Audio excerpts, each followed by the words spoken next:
Throughout galactic history, lightsabers have been more than weapons. They've been symbols. But not all lightsaber crystals or Kyber crystals were meant for heroes or even for war at all. Some were forged in the hearts of dying worlds. Some were born from ancient rituals long forgotten. Others were so dangerous, so unstable, that entire orders tried to erase their very existence. From crystals that burned without light, to blades that whispered through the Force itself, to relics so cursed that they reshaped the fate of those that wielded them. Today, we're going to be exploring 5 of the rarest and some of the most forbidden lightsaber crystals in Star Wars lore. Artifacts so dangerous that most Jedi and Sith never even knew that they existed.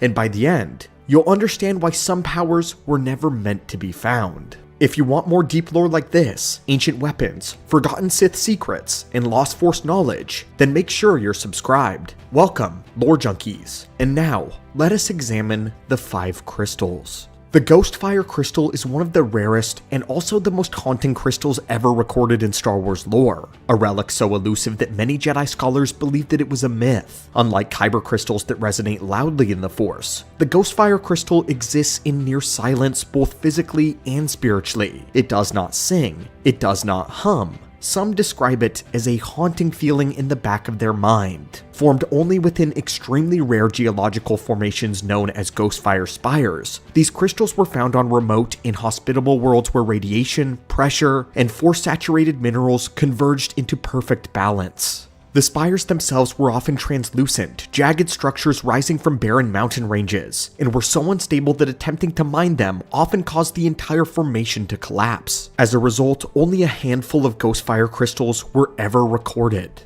When a Ghostfire is installed in a lightsaber, the crystal produced a blade unlike any other. Instead of a solid beam of color, the blade appeared pale, translucent, ghost-like, described as a faint shimmer or a mirage in the air. Its glow was muted, almost reluctant to exist at all, casting little light and leaving behind a faint afterimage whenever moved. Most striking of all with the Ghostfire is the blade emitted almost no sound. Where traditional lightsabers hummed and crackled, a Ghostfire blade only whispered, making it terrifyingly effective in stealth and in assassination. The crystal's connection to the Force was equally unusual. Ghostfire blades did not resonate loudly with their wielders. Instead, they required an extreme focus and emotional restraint. Those who attempted to wield one while emotionally unstable found the blade flickering or even refusing to fully ignite at all. Because of this, Ghostfire crystals were often associated with more disciplined Force wielders who valued precision, subtlety, and control. Legend suggests that the crystal subtly blurred the wielder's presence in the Force as well, making them more difficult to sense, an effect that likely contributed to its use by covert operations and shadow agents, favored over more battlefield warriors. Some accounts even claim that the Ghostfire blade left a lingering afterimage in the Force, confusing opponents who attempt to track its movement during combat.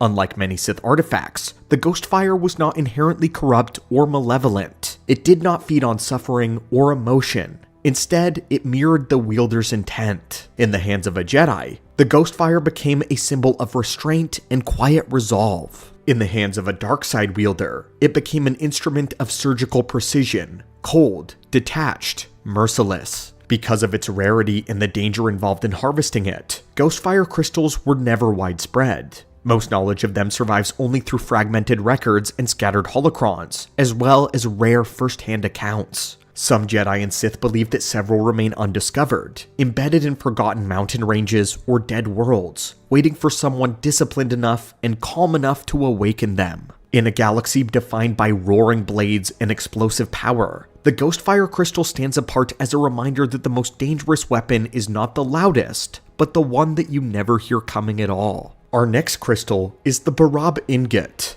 They were among the most volatile and dangerous lightsaber crystals ever utilized by Force wielders, born not of careful refinement, but of raw planetary devastation. Mined from the irradiated surface of the planet of Barab 1, these rare crystals were formed under such extreme conditions that they seemed to burn from within. The planet itself was saturated with lethal levels of radiation, making the recovery of even a single unstable ingot a near suicidal endeavor. Those who did survive the harvest often carried permanent damage, proof that Barab did not give up its secrets willingly. But when refined and installed in a lightsaber, a Barab ingot produced a blade unlike any other.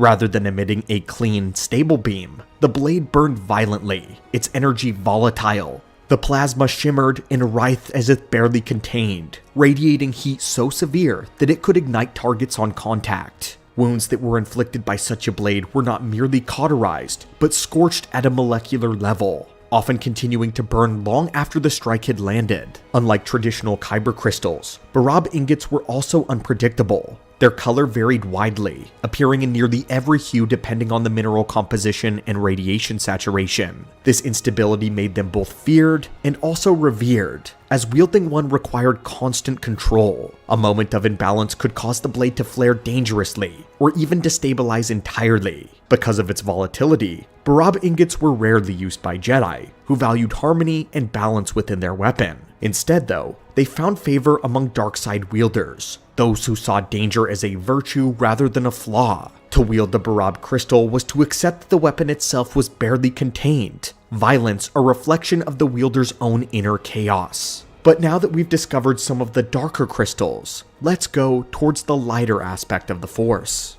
The next crystal on our list is known as Benar's Sacrifice. It is also among the rarest but most spiritually profound lightsaber crystals ever recorded. Unlike most Kyber crystals, which are mined or formed from natural resonance, this crystal was shaped through sacrifice, physical and spiritual, by the ancient Jedi Master Ud Benar. Benar was one of the oldest and wisest Jedi in galactic history. He was a member of the near-immortal Neti species, and a living archive of Jedi knowledge and histories. Over centuries, he devoted himself not to warfare, but to the preservation of history, balance, and understanding the Force. When the Great Sith War threatened to annihilate the Jedi Order and the knowledge that it had preserved, Benar made a decision that few ever could.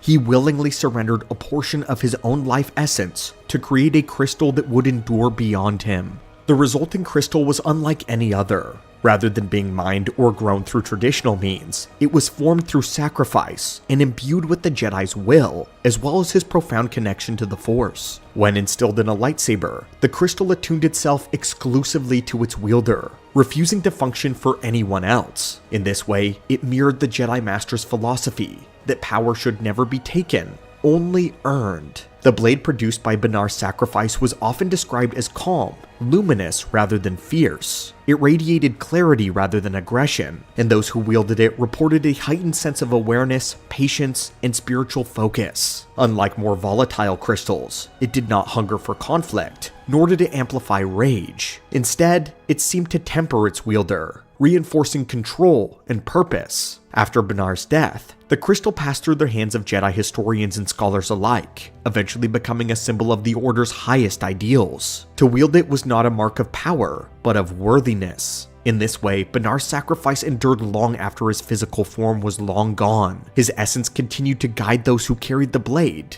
just as he once guided generations of Jedi before. In terms of color, the crystal manifested as a muted earthen hue, often described as deep amber or a warm brown gold. This is a color never seen in standard Kyber crystals. This tone was not a product of corruption or artificial tuning though, but of absolute balance. The crystal reflected the Jedi himself, ancient, grounded, deeply connected to the living Force, passion over aggression. But now let's go back to the dark.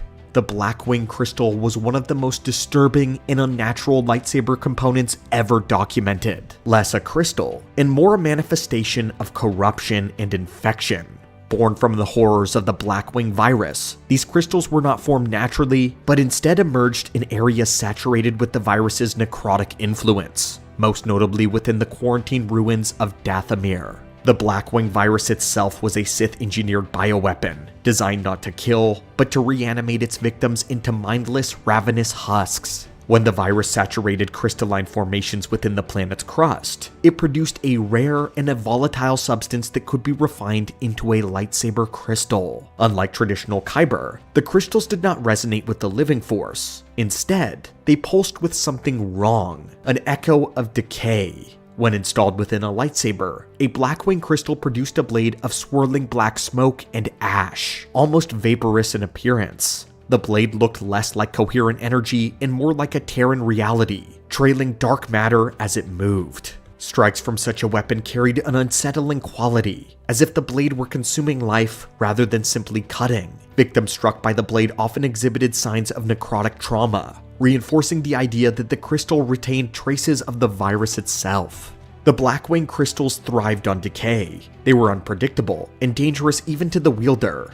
They reported prolonged exposure contaminated the mind, eroded sanity in much the same way the virus consumed the body. As a result, these crystals were rarely used outside of desperate or fanatical circumstances. The most notable discoveries of the Blackwing crystals occurred during the Galactic Civil War, when scavengers and mercenaries explored the quarantine facilities on Dathomir. There, amidst ruined labs and the remains of the infected Imperial personnel, several of these crystals were successfully recovered. Their existence became one of the more grim reminders of how far the Sith science had once gone, and how close it came to erasing the boundary between life, death, and the Force. In the end, Blackwing crystals were not revered like Kyber, or mastered like alchemy. They were feared, not because they were powerful, but because they represented a version of the dark side that devoured everything, including its wielder. And now we have reached the final crystal of our list, Bane's Heart. The Bane's Heart crystal is one of the most infamous and unsettling lightsaber crystals ever recorded in Sith history. A weapon not forged, but claimed through blood,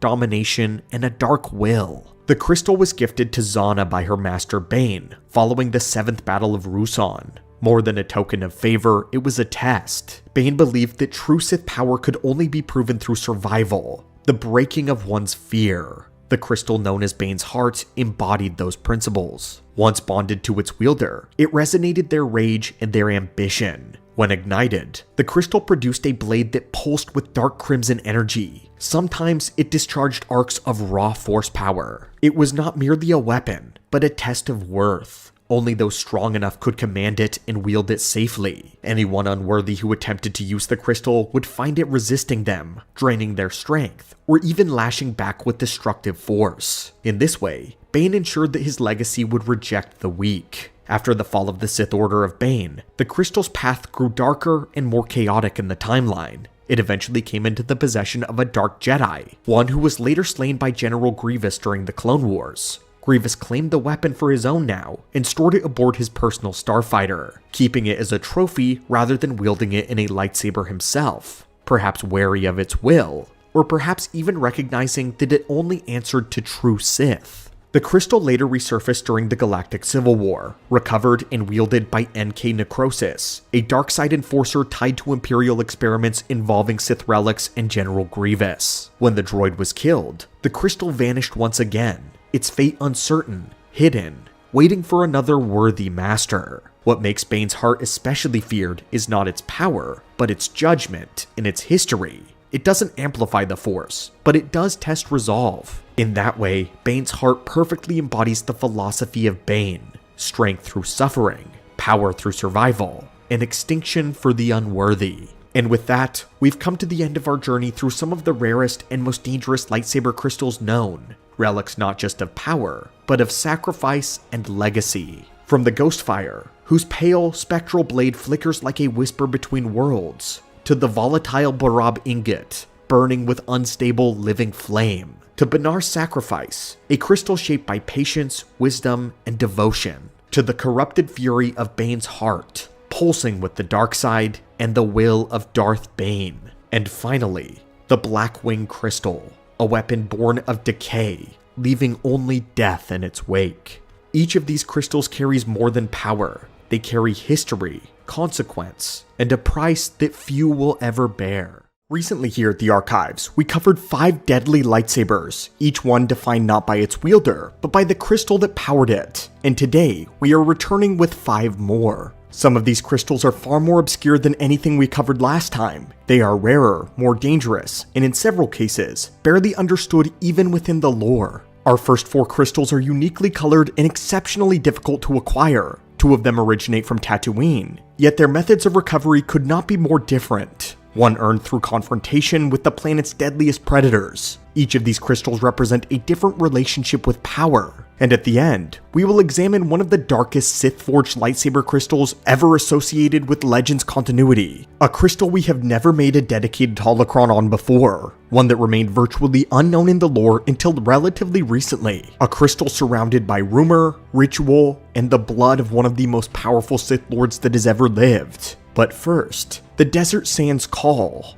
and we must examine the Krayt Dragon Pearl. A Krayt Dragon Pearl is a naturally formed stone that can be found deep within the gizzard of a Krayt dragon, where they served a brutal biological function. Much like a grinding stone, the pearl helped the beast crush and digest its prey. Over years of constant motion, the stone became smooth and rounded, polished not by artisans, but by violence, survival, and by nature. The pearls appeared in a range of colors including blue, green, red, white, and black. But what made them exceptional was a rare refractive property that allowed them with immense difficulty to be adapted into a lightsaber crystal. Properly cleaning, stabilizing, and installing a Krayt Dragon Pearl was notoriously challenging for any Force wielder, making lightsabers built around them both rare and dangerous. Among the wider galaxy, Krayt Dragon Pearls were considered to be priceless. Even common pearls were worth more than 100,000 credits, while pearls taken from greater Krayt Dragons were vastly larger and exponentially more rare and valuable. To the Tusken Raiders, however, a Krayt Pearl meant something far more important than wealth. It was proof that its bearer had slain one of the most feared predators of the entire planet, a sacred mark of bravery and warrior honor. One of the most famous individuals associated with the Krayt Dragon Pearl was of course Revan. After helping Command Fortuna slay a massive Krayt dragon near Anchorhead, Revan obtained a pearl. Accounts differ of what he ultimately did with it though. Some traditions claim that he gifted it to the Tusken Raiders and earned the right to learn their customs. Others claim that he kept it for his lightsaber or sold it for credits. The ambiguity itself adds to the pearl's mystique. Krayt pearls were coveted across eras. Calo Nord sought one, but was delayed by the Sith quarantine of Terrace.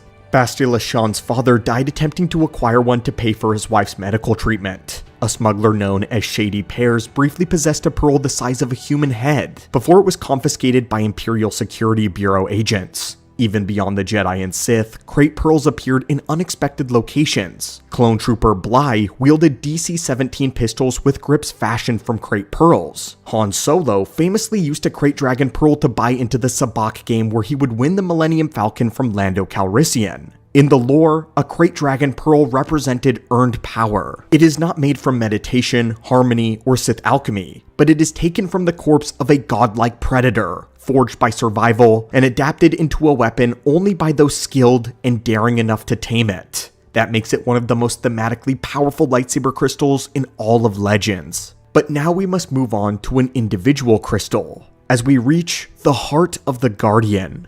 The Heart of the Guardian was an ancient and a legendary crystal whose true origins have never been fully understood. It was rediscovered on the surface of Yavin 4 by a Rhodian inventor by the name of Suvam Tan, sometime before the Jedi Civil War broke out. Yet even at the time of its rediscovery, the heart was already considered impossibly old. Older than most recorded Jedi traditions, in fact, and far older than the conflict in which it re-emerged. Unlike most crystals, there are no surviving records of what shaped the Heart of the Guardian, where it was originally attuned, or how it entered Jedi history. According to many legends, this absence is a deliberate choice. Some traditions claim the heart may have been one of the earliest Kyber crystals ever bound into a lightsaber, dating back to the first generations of Force wielders, those who learned to channel the Force through primitive energy blades. In this telling, the heart did not emerge from the Jedi Order emerged around it. At some point though, the crystal was lost. Whether it vanished during the Ancient Wars, the collapse of the early Force traditions, or through deliberate concealment remains completely unknown. What is known is that when the heart resurfaced, it did so during a time of profound galactic turmoil, exactly as ancient Jedi prophecies had foretold that it would.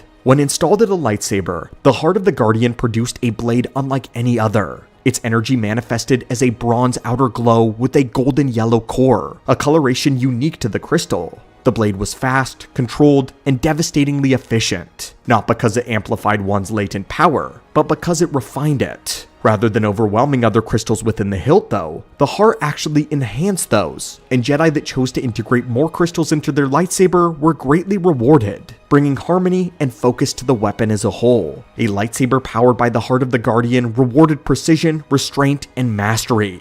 The Heart of the Guardian eventually became deeply associated with the Guardian tradition of the Jedi, warriors who stood at the intersection of combat and discipline, wielding power not recklessly, but for the pursuit of the betterment of the galaxy. Unsurprisingly again, the lightsaber is closely linked to Revan, who may have wielded the crystal after his redemption. Near the end of his quest to locate and destroy the Starforge, Revan was said to have obtained 2 legendary crystals from Suvam Tan. The Heart of the Guardian was one, and the other was the Mantle of the Force, which we plan on covering in another holocron. Together though, they represented 2 complementary truths. The mantle embodied the overwhelming presence of the Force, and the heart embodied control and the Jedi. The Heart of the Guardian to the Jedi was a symbol of salvation, a relic that reappears in times of great need. But the Sith believed otherwise. The Sith claimed the heart as part of their own heritage. The Sith argued that if they were able to use its immense power, if properly wielded, would not preserve the galaxy, but would dominate it. This ideological conflict is central to the heart's mystery. Both Jedi and Sith saw it as a fulfillment of their own destiny. But now, we must move on. Our next crystal is known as the Etan. They were rare and highly unusual lightsaber crystals found only in the mid-rim world of Itai. Unlike most crystals that form closer to the planet's surface, Etan crystals develop deep within Itai's crust, typically more than 1,000 meters underground, never closer than 500 meters below the surface. The extreme depth made them exceptionally difficult to locate even before Itai's destruction, and after the planet was lost, Etan crystals became functionally extinct. What set the crystals apart was not just their rarity though, but their behavior. This was a crystal that listens. Etan crystals possessed a strange resonant property. While still embedded in the planet, they emitted a faint humming echo that reverberated through the surrounding rock. This resonance acted almost as a signal to those that could hear, allowing skilled searchers to locate them in the darkest of Itai's caverns. That resonance did not fade when the crystal was removed from the ground either. When installed in a lightsaber, the Etan caused the blade itself to thrum in harmony with the wielder's movements, producing a distinct, audible vibration. The lightsaber no longer felt inert or silent, it responded.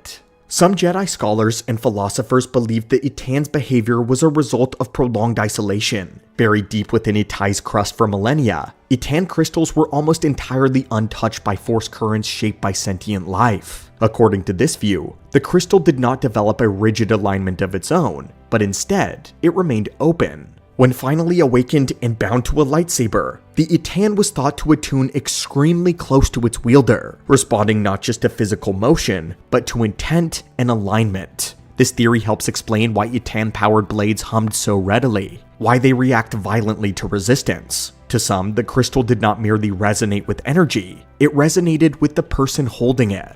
In combat is where it truly becomes exceptional. An Etan-powered lightsaber behaved in ways no conventional crystal could ever replicate. When clashing against another blade, the impact produced a near-deafening crack, accompanied by a violent flare of energy along the blade. This was not merely a visual effect. The Etan crystals actively absorbed energy from whatever it struck. Blaster bolts were drawn into the blade rather than deflected. Their energy consumed and fed directly back into the crystal. Opposing lightsabers seemed to resist separation, as though pulled towards the Etan blade by an unseen force. The more energy the crystal absorbed, the more dangerous it became. As the resonance intensified, the blade would glow brighter, strike harder, feel increasingly unstable. An Etan lightsaber rewarded prolonged combat, growing stronger the longer the fight continued. The crystal occupies a rare space in lightsaber lore. It is neither light or dark, but highly responsive, amplifying whatever philosophy and temperament was brought to a duel. An Etan-powered lightsaber typically manifested as a bright white or a pale blue blade, usually luminous even by lightsaber standards. But unlike most blades, its color is not entirely static. As the crystal absorbed energy during combat, the blade would flare brighter, intensifying in color and brilliance with each clash. Prolonged engagements caused the blade to appear almost overcharged, glowing harder and wider. Some believed that subtle variations in hue could emerge depending on the wielder's alignment and their emotional state, reinforcing the belief that the Etan crystals attuned closely to those that wield them. But now we move on to a legendary Jedi blade, the Durand Fire.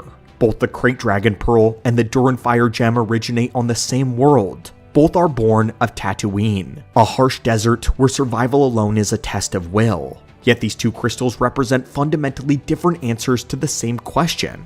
The Krayt Dragon Pearl is power taken through confrontation. It is claimed from the corpse of a legendary predator, celebrated immediately as proof of dominance and victory. But the Duran Fire is something else. It lies hidden in the same sands, overlooked, dismissed, and mistaken for worthless by nearly everyone who walks by. And yet, the blade endures. To most inhabitants of Tatooine, Duran Fires were unremarkable stones half buried beneath the dunes. They lacked the spectacle of the Krayt Pearls and inspired no legends among the general population. Only a select few understood their true nature. Duran Fire became famous not because it was rare or dramatic, but because of who chose it. The crystal was associated with powerful Jedi families, most notably the Halcyon and the Horn lineages. These were Jedi who did not rise through conquest or fear, but through perseverance across many generations of war. Their legacy was not defined in a single era, but by survival through many. Through Duran Fire, the Force demonstrates something fundamental and pure. That great power does not belong only to those who seize it violently. That even in commonplaces, among overlooked stones, the Force will still listen.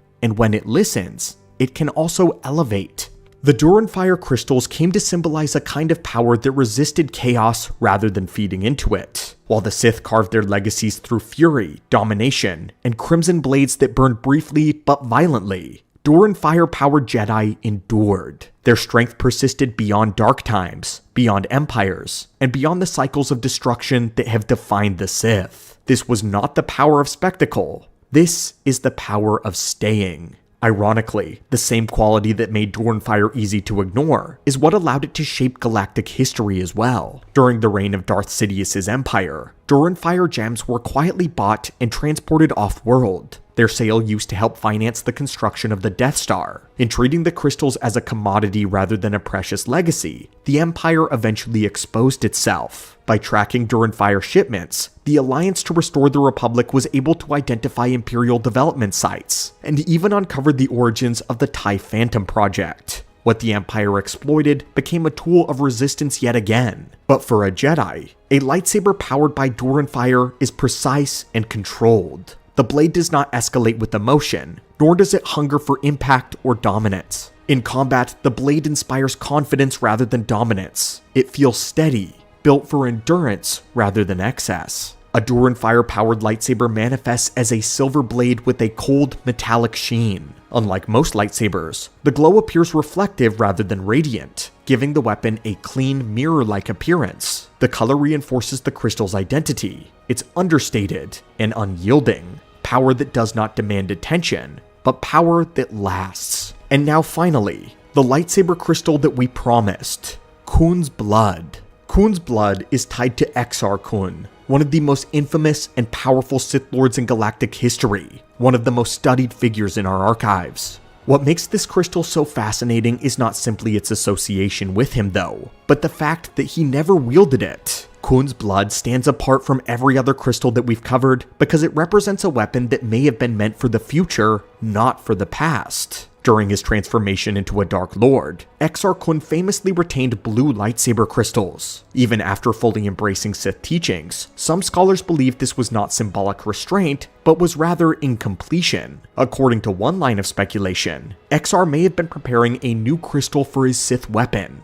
one that would replace the blue crystals. Khun's blood was a crystal forged through ritual rather than with harmony, more aligned with the final version of power. Had the Jedi not interrupted his ascension, had Exar Kun not been sealed within the temples of Yavin 4, the crystal may have been a part of the final step, but that moment never arrived. Another interpretation is even more disturbing. Some Sith traditions suggest that Khun's blood was not crafted by Exar, but by the Massassi, his devoted Sith warriors. These followers revered Exar with near-religious fanaticism, believing that even a fragment of their master's essence was sacred. According to this theory, the Massassi may have taken Khun's blood, whether during ritual, battle, or without his knowledge, and then used darkside alchemy to bind it into a crystal, not to serve Exar directly, but to preserve him beyond death. If true, Khun's blood would not be a Sith Lord's tool, but a relic of devotion created in secrecy and reverence, something meant to outlast him.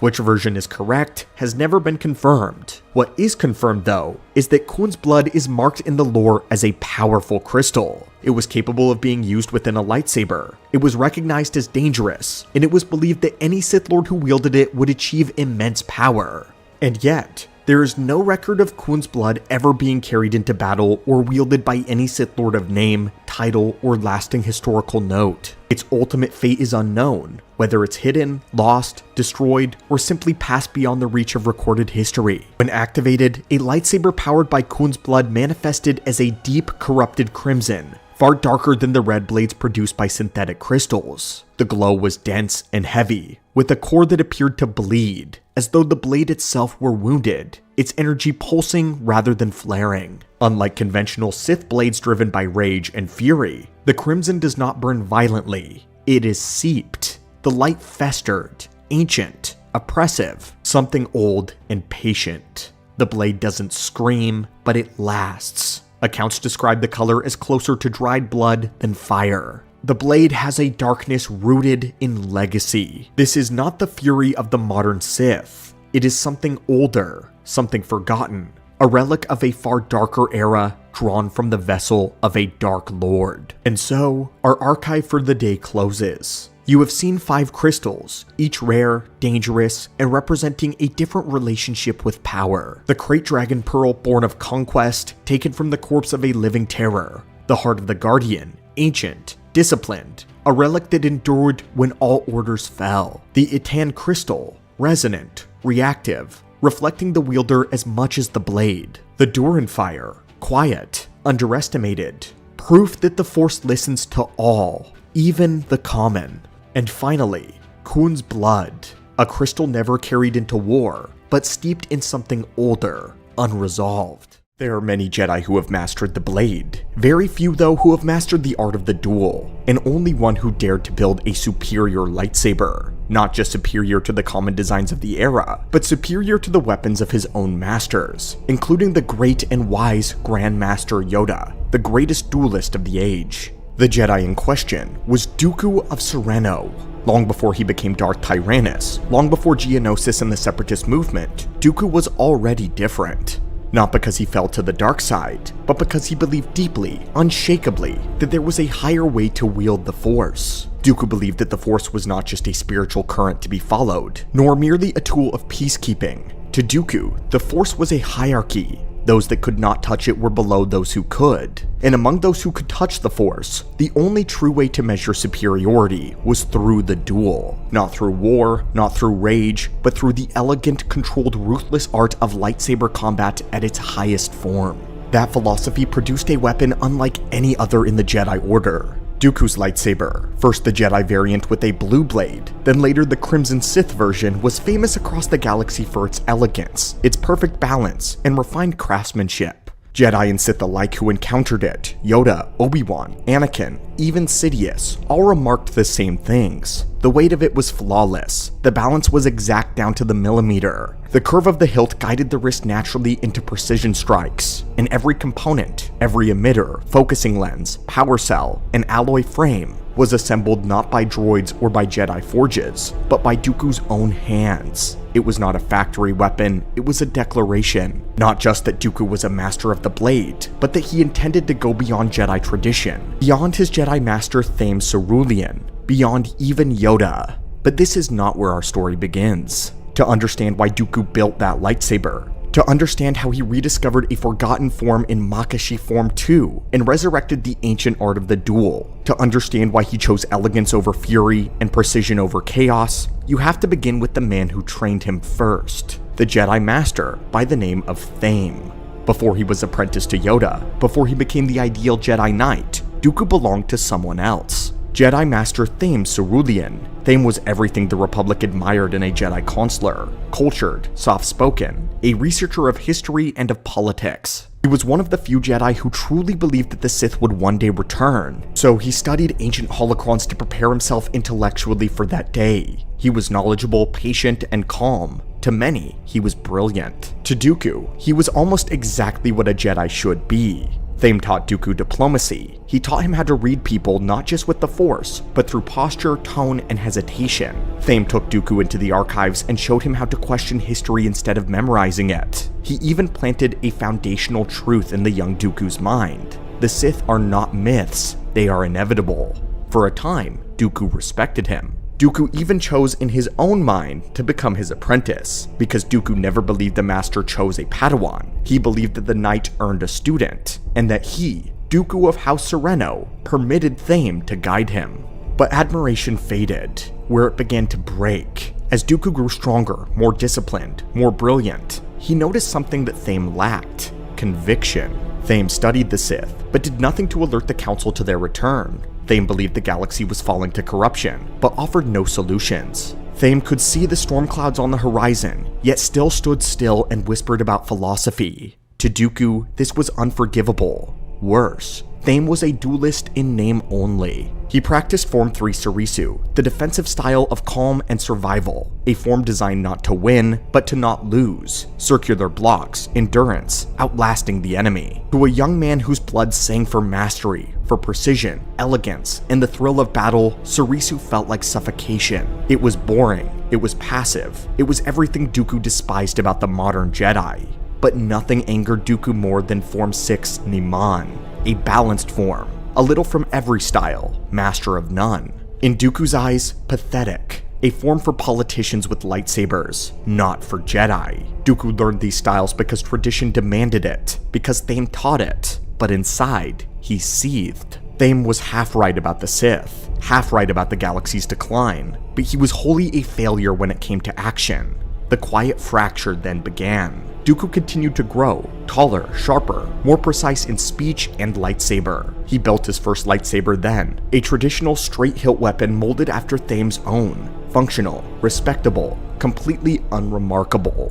But Dooku's ambition had already outgrown his master. And when the moment came, when Dooku formally petitioned the Jedi Council to leave his master and study directly under Grandmaster Yoda, Thame simply let him go. No protest, no defense, no belief that he could still teach Dooku. To Dooku, that confirmed everything. He didn't shape me, he only slowed me down. From that day on, never spoken aloud, never shown in anger, Dooku's respect turned into a cold, controlled resentment. He would never again build a lightsaber like his master's. He would never again follow someone else's philosophy. And he would never forgive Thame for being too weak to do anything but to watch him leave. Leaving Thame should have felt like freedom. He was no longer bound to a master he saw as passive and as weak. He had been accepted personally by none other than Grandmaster Yoda. This was something that was unheard of in the modern Jedi Order. Yoda rarely took Padawans, and when he did, it was only those who he believed would shape the future of the Jedi Order. To train under Yoda was to be given a place near legend,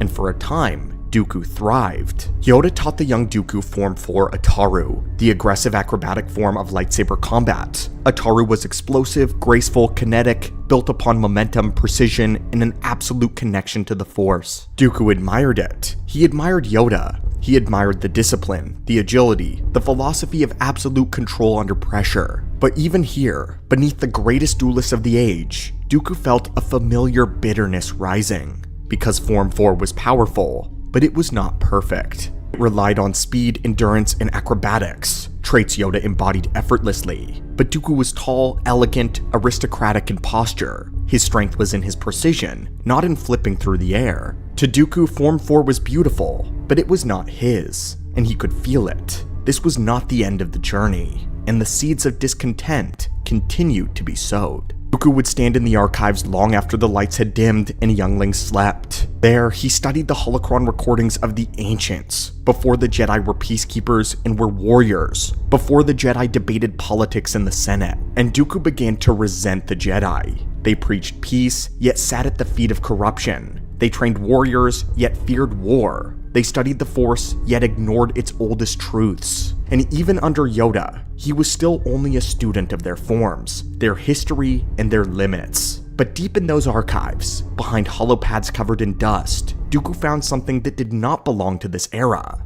He discovered Form 2 Makashi. Nearly every Jedi knew of Form 2, but to hear about something and to understand something are two completely different things. It was in Form 2 Makashi, the dueling form, the purest expression of lightsaber combat, a style born thousands of years earlier during the Great Wars between Jedi and Sith when lightsaber duels were not rare, but they were constant. It was everything Form 3 and 6 were not. It was not defensive endurance, it was not balanced fallback, but precision, elegance, control, a form meant to end duels with a single perfect strike. It was fencing. It was chess played at light speed. It was dominance achieved not through strength, but through superiority of mind and blade. To Dooku, it was perfect. He drilled in secret, not recklessly, not with rage, but with quiet, relentless obsession. While others slept, he practiced the Makashi salute, the wrist rotations, the perfect lunge, the angled parry. He traced the movements of the ancient Sith, arrogant, powerful, disciplined duelists without ever admitting how much they truly fascinated him. This is where the real power lived, not in passion, not in rage, but in refined will. To Dooku, Thame never understood this. Yoda never embraced it. So he would. He would no longer carry a lightsaber that reflected a master. He wanted one that reflected him. And so he began his first act of open defiance, not in words, not in violence, but in design. Dooku had outgrown the shadow of Thame. He had absorbed the teachings of Yoda, but now he was ready for something neither master could give him. A lightsaber that reflected not tradition, but his new identity. That weapon would become the curved-hilted lightsaber. Elegant, predatory, perfectly balanced. The first of its kind seen in generations. But this was not about just design. It was about rebellion, about philosophy. It was about pride.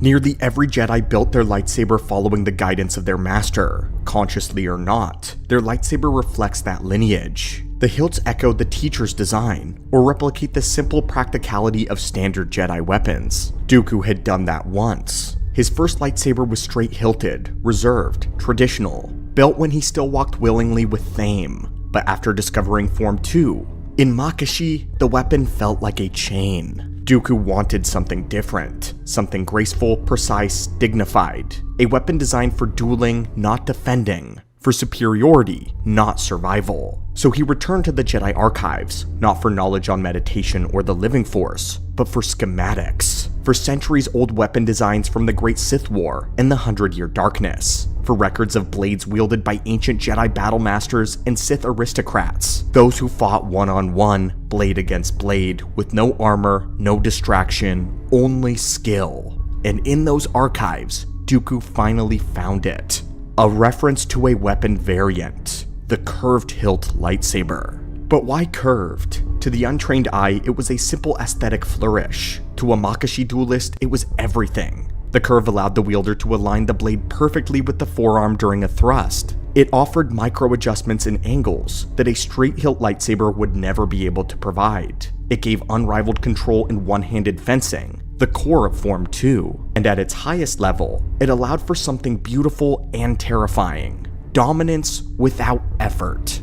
Built by hand, Dooku did not allow Jedi temple droids to manufacture it. He did not consult with other Jedi artisans. He did not trace the hilt of Yoda or Thame. He forged the hilt himself. Piece by piece, emitter to pommel, he sourced rare alloys, elegant, but not gaudy. He selected a Kyber crystal that produced a serene, noble blue, and he filed the grip by hand until the balance was exact.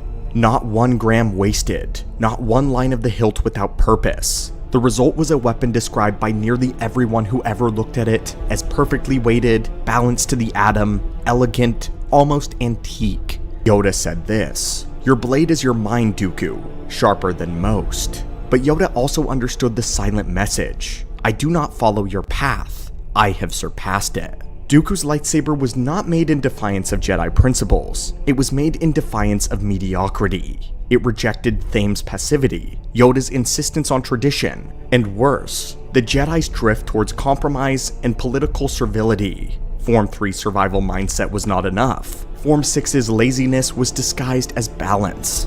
But Dooku's lightsaber was precision over power, skill over strength, superiority over sentiment. It was his manifesto, but written in metal and crystal, not with ink. His peers never understood what it meant. Other Jedi saw it as pride. They weren't wrong, but they missed a deeper truth. Dooku did not build it to show arrogance. He built it because he believed. He believed with absolute certainty that if darkness rose again, lightsaber against lightsaber, he was the only Jedi truly prepared to meet it. By the time his curved hilt lightsaber was complete, Dooku stood at a crossroads. He was still a Jedi, still respected, still trusted. But inside, something irreversible had happened. He had seen the truth. The Jedi Order was no longer an order of duelists. It was an order of diplomats. They preached peace while ignoring the corruption of the Senate. They trained with lightsabers, but rarely mastered them. They studied the ancient Sith, yet refused to believe in their return. They claimed to be guardians, but they could barely defend themselves from each other, let alone from a rising darkness. And Dooku, with the arrogance of certainty, believed this: if the Sith return, most Jedi will fall in minutes. Not from weakness of the Force, but weakness of will, of discipline, of edge.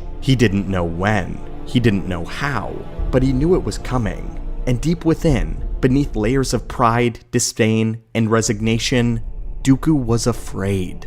His fear of the Order's decline eventually became the very thing that he exploited. When Sidious approached him, he didn't tempt Dooku with rage or vengeance. He tempted him with reason. The Republic is corrupt. The Jedi are blind. The galaxy needs order. Your kind of order. It wasn't the dark side that seduced Dooku. It was the idea that someone finally understood. By the time he accepted the name Darth Tyrannus, the transformation had already occurred. Not in the red blade he built shortly after, but in the blue one that he had forged years earlier. His Sith lightsaber was built with the same hands, the same precision, the same elegance. Only now the crystal bled red. The philosophy remained unchanged, however. Skill is power. The blade is truth, and I am its finest wielder. The characters of Dooku and Anakin have a lot in common, but Dooku hid his darkness behind refinement. Anakin wore it on his face, in his voice, in every breath. But they were never opposites. They were echoes of the same mistake. Both prodigies, both disillusioned with a stagnant order, both believing the Jedi were unprepared for true darkness. The difference though, Dooku left quietly, by choice. Anakin fell loudly, by heartbreak and by fire. In the end, Dooku did exactly what he had warned. He proved the Jedi were not ready. He dueled them. He murdered them. He toppled worlds with politics and precision. His lightsaber, curved, elegant, hand-built, became the symbol of everything that he was. Superior, isolated, right, and horribly, fatally wrong. But still, if you place every lightsaber in the Jedi Temple on a table, if you weighed them, studied them, tested their balance, there is only one blade that would still stand above the rest. Not because it burned the brightest, but because it was made by a man who believed more than anyone that mastery was not inherited, it was built. The clearest way to understand Dooku is to understand his blade, because in the Jedi, a lightsaber is more than a weapon, it is a mirror. Some sabers grow worn, humble, stripped of ornament like Yoda's. His lightsaber is small, unadorned, scratched by time and by use. There is nothing elegant about it, nothing regal, but that's the point. Yoda never cared how it looked. He never reforged it to impress. To Yoda, the weapon is not a symbol of rank or refinement. It is simply an extension of the self. Judge me by my size to you. The same could be said of his weapon. Judge me not by my weapon or its polish. Judge me by how I wield it. Dooku's lightsaber said this: I have refined the art beyond my masters. I have surpassed the blade and the order that forged it. My weapon is not merely an extension of myself, it is proof of who I choose to become. And there is a difference. Yoda's lightsaber informs that he needed nothing but the Force. Dooku's lightsaber tells you that he demanded more. Perfection, elegance, superiority through discipline. And that is why his fall shook the Jedi. Not because he was their enemy, but because he was once their ideal. In the galaxy far, far away, there are countless weapons, each forged in the crucible of conflict and refined across millennia. Blasters and thermal detonators, disruptors, and vibroblades, all tools for destruction in a turbulent universe. But no weapon has ever rivaled the elegance, the symbolism, and the mystic status of the lightsaber. For the Jedi, it was the physical manifestation of discipline, serenity, and the connection between the living force and the wielder's will. For the Sith, it was an instrument of dominance, a weapon not merely to defend, but one to conquer.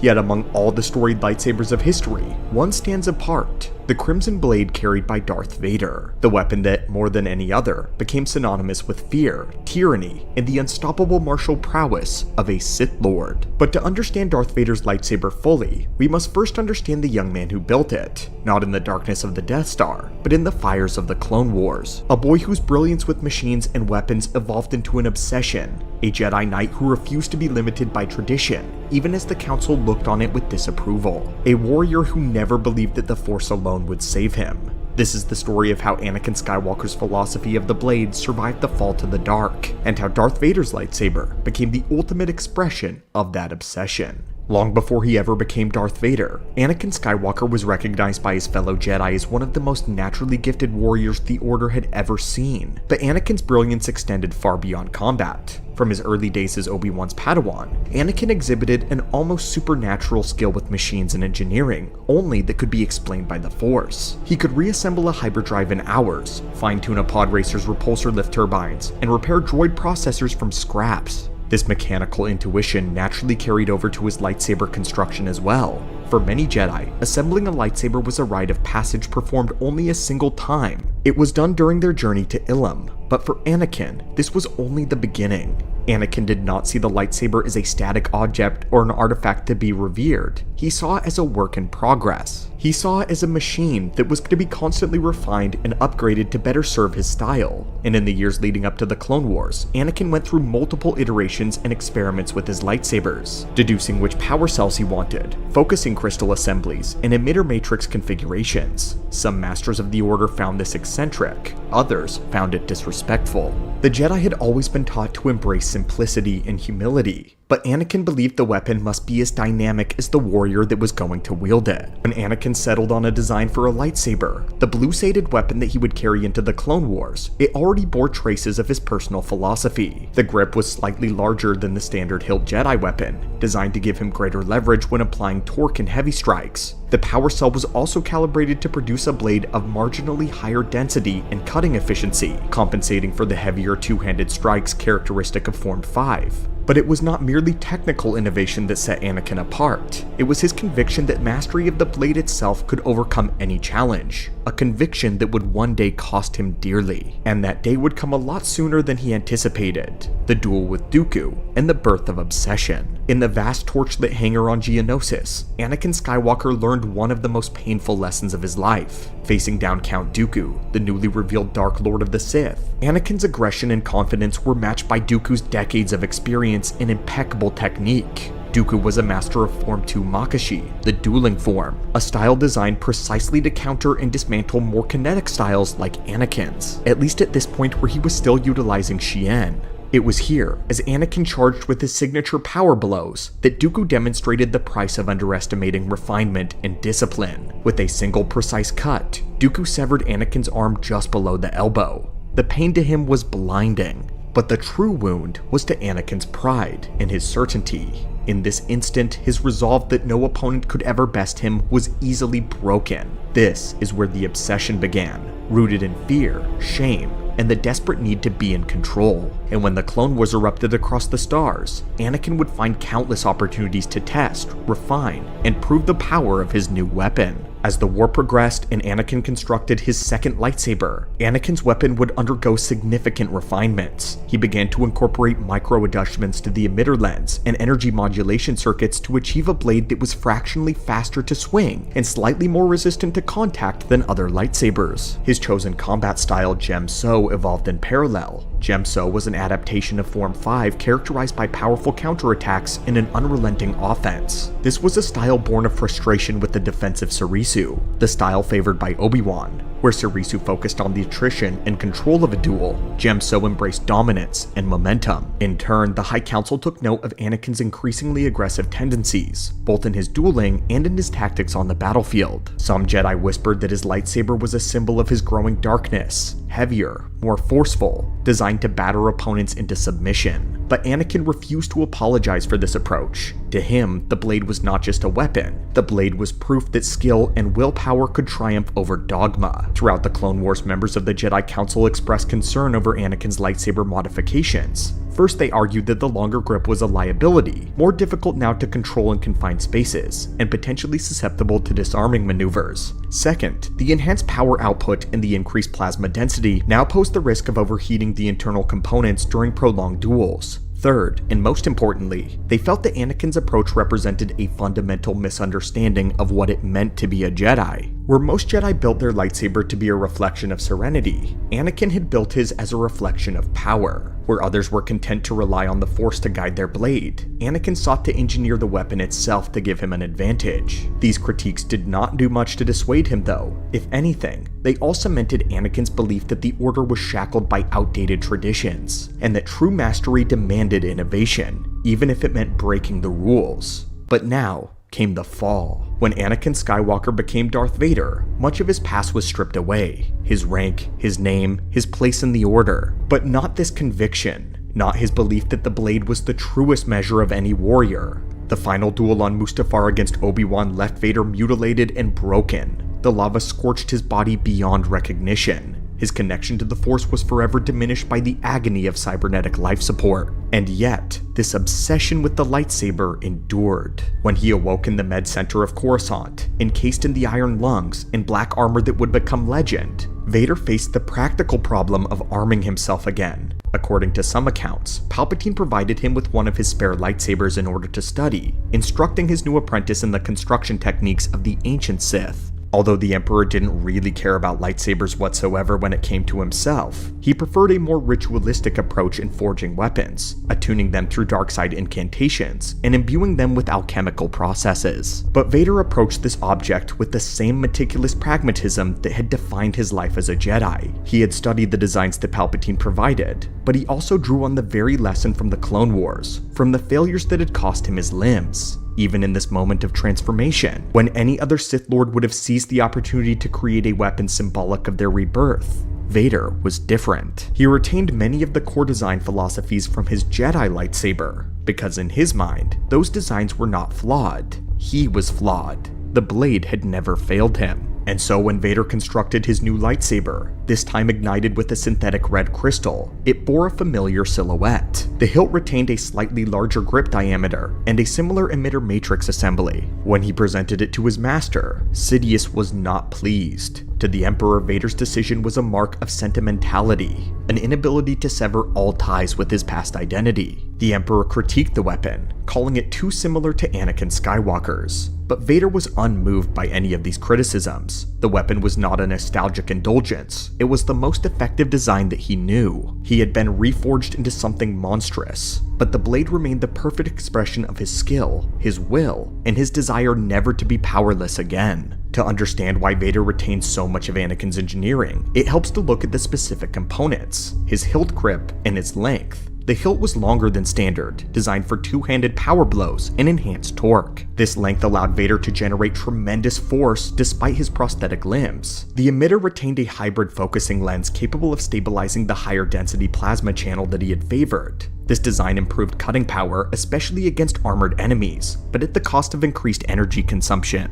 But one of the most fascinating aspects of Vader's Sith weapon was the inclusion of a secondary focusing crystal. Unlike a dual-phase saber, which changes blade length via telescoping components, Vader's design modulated the phase of the plasma itself. This was a rare feature even for Sith. It allowed Vader though to lengthen or shorten the blade on command, adjusting the reach in real time during a duel. Given the higher power output and the synthetic crystal's instability though, the hilt included reinforced power conduits and additional cooling vents. All of this added in order to prevent meltdown during extensive duels. These choices were not made for aesthetic reasons. Every decision was dictated by function. To Vader, the blade was a means to an end, an expression of dominance over every enemy who would ever stand before him. The blade was forged in the shadow of the Death Star, Another detail often overlooked is where the lightsaber was built. In the earliest months of the Empire's formation, while the galaxy was still reeling from Order 66, construction had now begun on the Death Star. The Emperor was determined to create an ultimate weapon, a monument to the Sith's final victory over the Jedi. In this environment surrounded by engineers, slaves, and Sith loyalists, Vader designed and constructed his saber. It is said that the first activation of the blade took place in the same vector where the super laser was now being assembled. The symbolism was unmistakable. A weapon of personal annihilation forged alongside a weapon of planetary annihilation. And while Sidious was consumed with overseeing this grand project, Vader was equally consumed with perfecting the single instrument that mattered most to him. When Vader presented the completed saber to his master, Sidious voiced disappointment. He had hoped that Vader would embrace Sith tradition fully, crafting a weapon that reflected his birth and form as well as function, a saber that would symbolize the final death of Anakin Skywalker. Instead though, the design retained too many similar contours. The lines were clean, industrial like the Jedi weapons that he had carried in the Clone War. Sidious considered this a mark of Vader's lingering attachment to the past. He accused him of sentimentality. He accused him of weakness. But what Sidious could never understand was that Vader did not cling to the past because he missed who he had been. He clung to the past because it was efficient, effective. The blade worked, and that was all that mattered. When Vader finally confronted Obi-Wan again on board the Death Star, it was not merely a rematch of rivals, it was a confrontation layered with memory, resentment, and unspoken fear. One of the most striking details during this duel is the apparent length of Darth Vader's blade. The plasma channel appears visibly longer than in later encounters, especially when compared to the duel on Bespin. Some may dismiss this as a production inconsistency, but in lore, there is actually an explanation. Vader deliberately extended the blade to keep Obi-Wan at a greater distance on the Death Star. Even after years of honing his skill, Vader remained apprehensive of his former master's prowess. Obi-Wan had defeated him once, and Vader would not risk being drawn into close quarters maneuvers that had cost him everything on Mustafar. By extending the blade length, he created a buffer zone, a space where he could dictate tempo and range. This was the practical expression of the dual crystal assembly, a feature he had incorporated precisely for this kind of tactical advantage. Vader's life support armor posed unique challenges to lightsaber combat. The enhanced strength of his prosthetics, though, allowed him to wield the saber with tremendous force, but the suit's bulk limited mobility and reduced finesse. To compensate, Vader adjusted his style to rely on sweeping, powerful strikes. The longer grip and heavier hilt gave him the leverage needed to maintain pressure without exhausting the suit's servos. This style was often mistaken for clumsy by his enemies, especially Order 66 survivors, but in truth, it was a deliberate adaptation, one that took full advantage of his mechanical strength while conserving energy. Many of the Sith Lords in the Rule of Two before Vader had ultimately turned away from the lightsaber as their primary instrument of power. Plagueis had become obsessed with the manipulation of midichlorians. Darth Sidious preferred intrigue, manipulation, and rituals. But Vader never abandoned the blade. Even after becoming more machine than man, even after immersing himself in the dark side, he retained an unshakable belief that true victory was won in the duel. To Vader, the Force was an ally, but it was the lightsaber that proved supremacy beyond question. No deception, no illusions, only skill and will, measured in inches of plasma. This was not merely a practical choice, it was the final expression of Anakin Skywalker's lifelong obsession. The belief that if he perfected the blade, no one could ever take anything from him again. Throughout the Imperial era, Vader's lightsaber was a source of myth and terror. To the surviving Jedi in exile, it was a reminder that their order had fallen. To the Imperial hierarchy, it was the emblem of the Emperor's enforcer, a red blade that meant death to any who defied the new order. Yet for Vader, the weapon had a more personal meaning. It was the only thing that truly belonged to him. His body was a prison of durasteel and synth skin. His will was bound to the Emperor's command, but the blade was his, crafted by his own hands, tuned to his own specifications. And while Palpatine hoarded holocrons and relics, Vader spent countless hours maintaining and refining his lightsaber. He adjusted power regulators, recalibrated the emitter, and even experimented with different synthetic crystal compositions in order to achieve the precise balance that he preferred. This ritual was quiet, methodical, intimate. It was the last connection of the man that he had once been. The act of building and rebuilding the blade was an echo of Anakin Skywalker's ingenuity, and no matter how much he tried to bury that identity, it refused to die. It's telling to consider how Vader's philosophy of combat stood in contrast to other Sith Lords. To Dooku, it was an extension of aristocratic finesse. His Form 2 style was elegant and precise. To Maul, it was about reveling in the ferocity of Form 7, channeling rage into acrobatics and an overwhelming offense. Vader stands in contrast. He committed himself fully to the lightsaber not out of tradition, but because he believed it was the most honest expression of dominance. Where Sidious prized secrets and contingency orders, Vader placed his faith in the one true skill that he had always trusted, the duel. While there is irony in the fact that Vader is one of the most powerful dark side wielders that have ever existed, he never abandoned his dependence on the lightsaber. Many Sith scholars and chroniclers speculated that the reliance reflected an insecurity, an unconscious admission that he no longer trusted the Force alone to sustain him. But this interpretation ignores a deeper truth, that Anakin Skywalker had never been content with surrendering his fate to mysticism, to the Force. Even as a Jedi, he resented the idea of passive submission to the will of the Force. He believed in shaping his own destiny through action, through mastery of every skill and every tool. In the end, the red blade was not merely a crutch, it was a statement. A declaration that no matter how many times the galaxy tried to break him, he would rise again and again, blade in hand. It was his will to impose. When Luke Skywalker finally confronted Vader on Bespin and again aboard the second Death Star, he faced a weapon honed over decades of war, defeat, and a dark purpose. The duels between father and son were more than battles for survival. They were contests of philosophy. Luke Skywalker's green blade was a symbol of hope. The next generation was rising to challenge the sins of the old. Vader's blade was the culmination of Anakin's obsession, reforged through hate, loss, and regret. Even in their final duel, Vader continued to rely on the lightsaber as the ultimate expression of who he was. And in the end, it was only when Luke cast his own blade aside that he showed Vader a different path, the choice to be something more than a weapon. When we look back at the saga of Darth Vader's lightsaber, it is tempting to focus on the technical specifications alone, and indeed, by every measure, the weapon was a masterpiece. A heavier hilt for leverage and power, enhanced plasma density for cutting armored foes, a dual crystal modulation for variable blade length, reinforced conduits and cooling vents for sustained engagements. It was a superior weapon far ahead of many of its contemporaries, but its true significance lies deeper. For all of the Emperor's criticisms, for all of the Council's warnings, for all of the suffering that Vader endured, the lightsaber was the one thing that never betrayed him. It was the tool he relied on to carve his own path through the galaxy, to defend himself against Jedi, to enforce his master's will, and to confront the ghosts of his past. And perhaps most telling of all, it was the single artifact that he never truly let go of. Even as he fell to the dark side, even as he embraced the mantle of a Sith Lord, Vader never abandoned the one lesson that had driven him since that day that Dooku severed his arm, that the blade was always the truest expression of power. Darth Vader's lightsaber stands as a testament to a lifetime of obsession, innovation, and unrelenting will. From the battlefields of the Clone Wars to the cold corridors of the Death Star, from the shadow of the Emperor's throne to the final moments with his son, the weapon remained the one constant in a life defined by conflict. Where others sought answers in prophecy or rituals, Vader placed his faith in the perfection of the blade, a weapon that could be refined, understood, and controlled. And in the end, that choice tells us everything we need to know about Anakin Skywalker and his transformation. For although he wore the mask of Vader, beneath it beat the heart of a warrior who believed that mastery, real mastery, was forged in the crucible of the duel.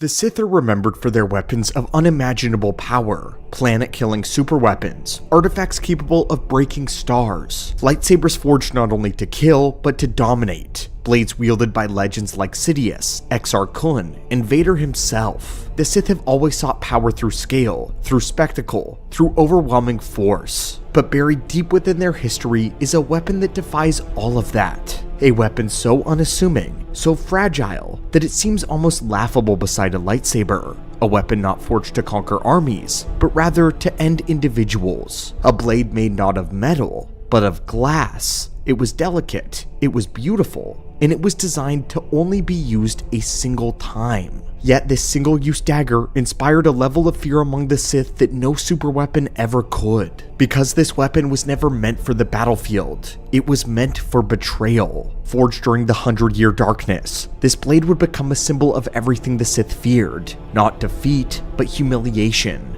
Not death, but being deemed unworthy of even a duel. It represented assassination over combat, silence over spectacle, and intention over power.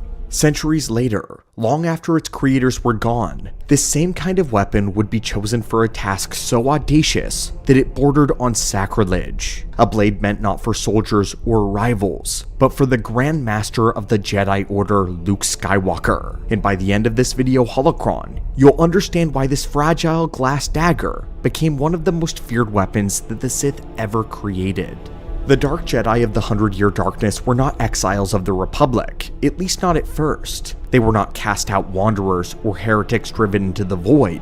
They were Jedi themselves once, powerful wielders of the Force who still existed within the framework of the Jedi Order and the wider galactic society. They were chosen as protectors. What created the divide was a break in ideology. The conflict that would become the 100-Year Darkness began as a philosophical and a mystical break. These Dark Jedi believed the Force was not meant to be restrained or morally filtered. They sought to reshape reality itself with the Force, experimenting with alchemy, biological manipulation, and the bending of life to one's will. To them, the Jedi were stagnant, afraid of power, and shackled by restraint. As this belief spread, so too did the violence. The Dark Jedi turned their abilities not only against their enemies, but against one another as well. Power became the only measure of truth that they understood. The Force was no longer a guide, it was their weapon, a lab, a means of transcendence even. It was during this era of internal collapse and philosophical warfare that the earliest forms of the dagger known as the Shakar began to appear.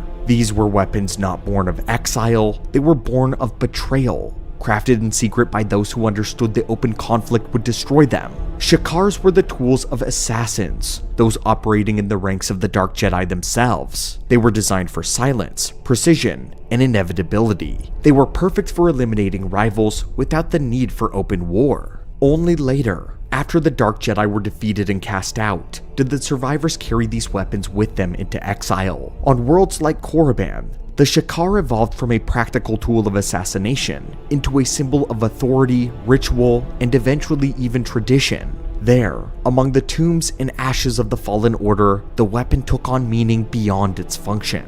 It was a symbol of betrayal sanctified by tradition, a reminder that power was not seized in battle, but could also be taken in the silence. The Shakar was not a weapon designed for battle, it was designed to go without one. At a glance, it appeared almost delicate. Its blade was long and narrow, formed not of metal, but of glass shaped by the dark side itself through alchemy. Some were clear as frozen air, others carried smoky veins of crimson, violet, or even deep obsidian hues, as though shadows had been trapped inside them during their forging. No two blades were ever identical either. Each Shakar was unique, shaped not only by the hands of its creator, but by the intent, emotion, and the ritual behind it.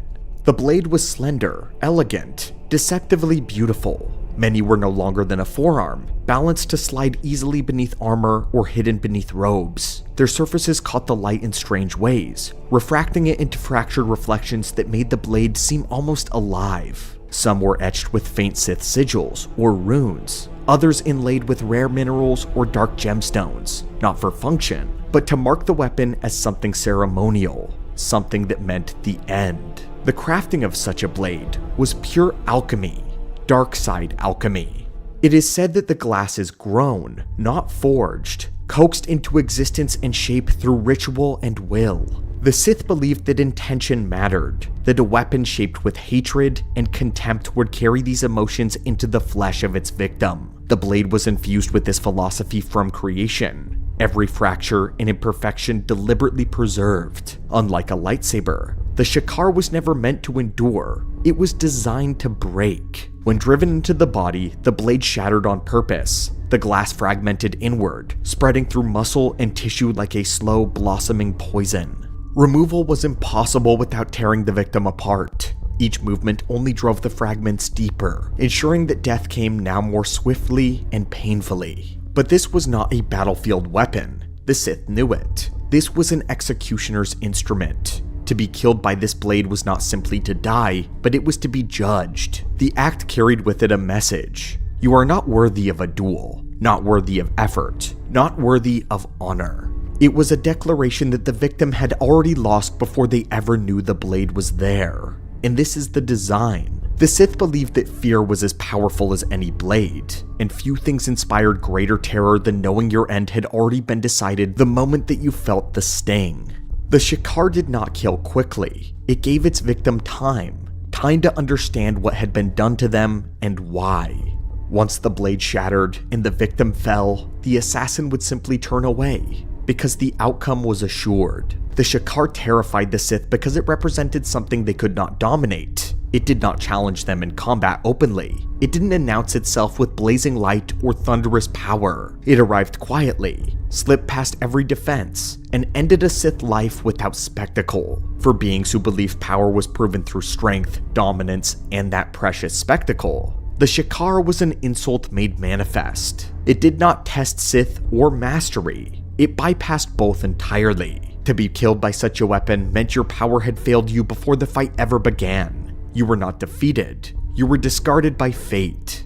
To the Sith, this was a physical embodiment of betrayal in a weapon, a system where ambition devoured itself. Crafted to break apart inside of the body, it turned death into a slow realization, a moment where all illusions of dominance collapse. The Sith feared the blade because it stripped away the lie at the heart of their ideology, that power guaranteed their survival. The Shakaar proved that even the strongest Sith could be reduced to nothing. Among the Sith, though, it was also massively controversial. Many within Sith society viewed its use as dishonorable, not because it killed, but because of how the kill violated the unspoken hierarchy of power. To rely only on concealment, this was seen by some as beneath a true Dark Lord. In certain eras, especially among the more traditional Sith, the Shakaar was viewed as a weapon of cowards, an insult masquerading as strategy. It was tolerated, even respected for its effectiveness, but it was rarely celebrated. To kill with it was to admit that one could not or would not win openly. But with that, I have a quote from Bane: "Honor is for the dead." But the irony is that the contempt for the blade made it even more potent. It was a tool for those that remembered that power was not always about spectacle.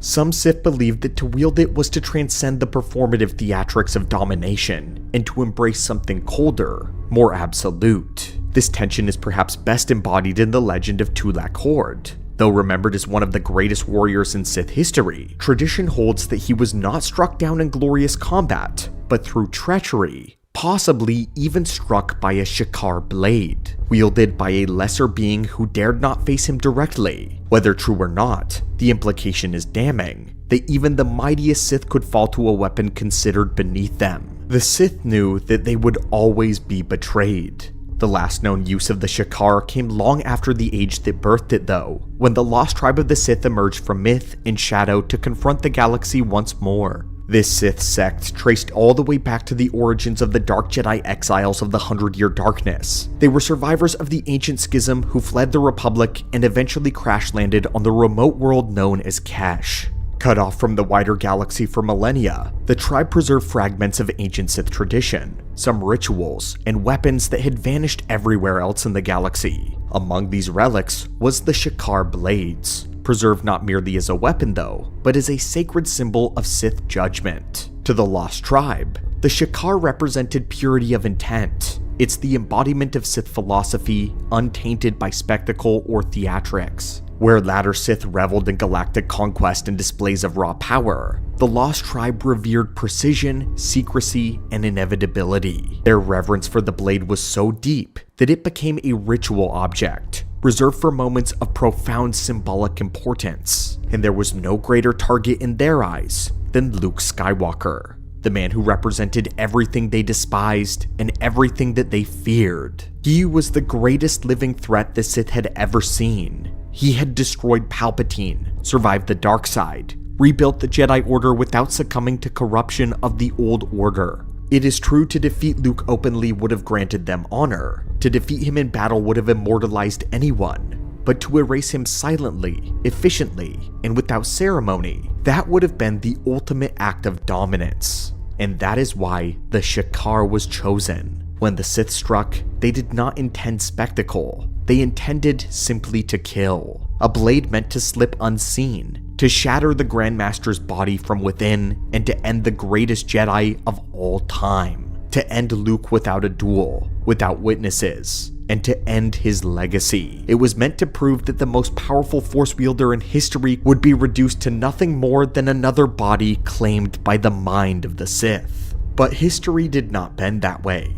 Luke Skywalker survived the attempt. The Shakar failed to claim him, and in doing so, it marked the final failure of the weapon. What had once been the ultimate symbol of dominance was exposed as a relic of an older order, a crumbling ideology, one unable to overcome a Jedi who had transcended all fear for them. In the end, the blade did not end the Jedi. It only proved that the Sith, for all of their cunning, were still bound by the very traditions that had always doomed them. What I've always found most fascinating about the Shakar is how it completely contrasts with everything the Sith claimed to value. For a culture obsessed with power and spectacle, the idea that one of their most feared weapons is small, fragile, and unassuming feels poetic. The Sith forged colossal superweapons, conquered entire planets, and reveled in displays of overwhelming force. Yet the weapon that terrified them was a thin shard of glass, designed not to win in open battle, but to end a life quietly. It's the ultimate contradiction, and that's exactly why I love it. There's something deeply symbolic about the fact that the weapon is fragile by design. It shatters on impact, just as the Sith's belief in their own invulnerability ultimately does as well. It forces its victim to confront the truth in their final moment, that for all of their power, all of their ambition, and all of their cruelty, that it could not save them from their death. It presented no grand duel, no legacy-defining final moment or word, just the realization that they were never as untouchable as they believed. These weapons come to us through the Fate of the Jedi series, a time where an older, stranger, and more alien vision of the Sith emerged once more. A remnant of a more forgotten age, and through them we glimpse a version of the dark side that is ancient and unsettlingly deliberate. In the age after the Great Sith Wars, when the galaxy believed the dark side had been broken and scattered, it did not vanish, it only withdrew. In the quiet spaces between the stars, beyond the reach of the Jedi, entire noble houses endured in secrecy. These were not warlords or conquerors, but ancient dynasties who believed themselves the rightful inheritors of Sith knowledge. They did not rule through open tyranny, they ruled through refinement, secrecy, and dominion. Within these hidden courts, Sith philosophy was preserved not as dogma, but more as culture. Holocrons were studied in private chambers, rituals were practiced behind sealed doors, and power was not shouted, it was whispered. These nobles saw themselves as the true stewards of the dark side, custodians of an older, purer tradition untouched by chaos that had destroyed the Sith Empire of old. They existed in a constant state of quiet rivalry. Great houses vied for prestige not through conquest, but through mastery of the blade, of knowledge, of bloodlines, of art. Their wars were subtle, waged through influence, assassination, and ritual duels fought behind closed doors. To rule was not to conquer, but to outclass. At the center of this rare culture stood what many considered to be the most beautiful and intricate lightsaber designs in all of Star Wars lore, as well as the creation of a saber that would one day completely go extinct. What we're speaking of today is known as the light foil. The light foil was not merely a simple weapon, it was the ultimate expression of status, lineage, and ultimately skill with the blade. Each was a masterpiece forged from rare alloys and infused with crystals drawn from distant systems, their hues ranging from deep crimson to pale emerald to shimmering gold.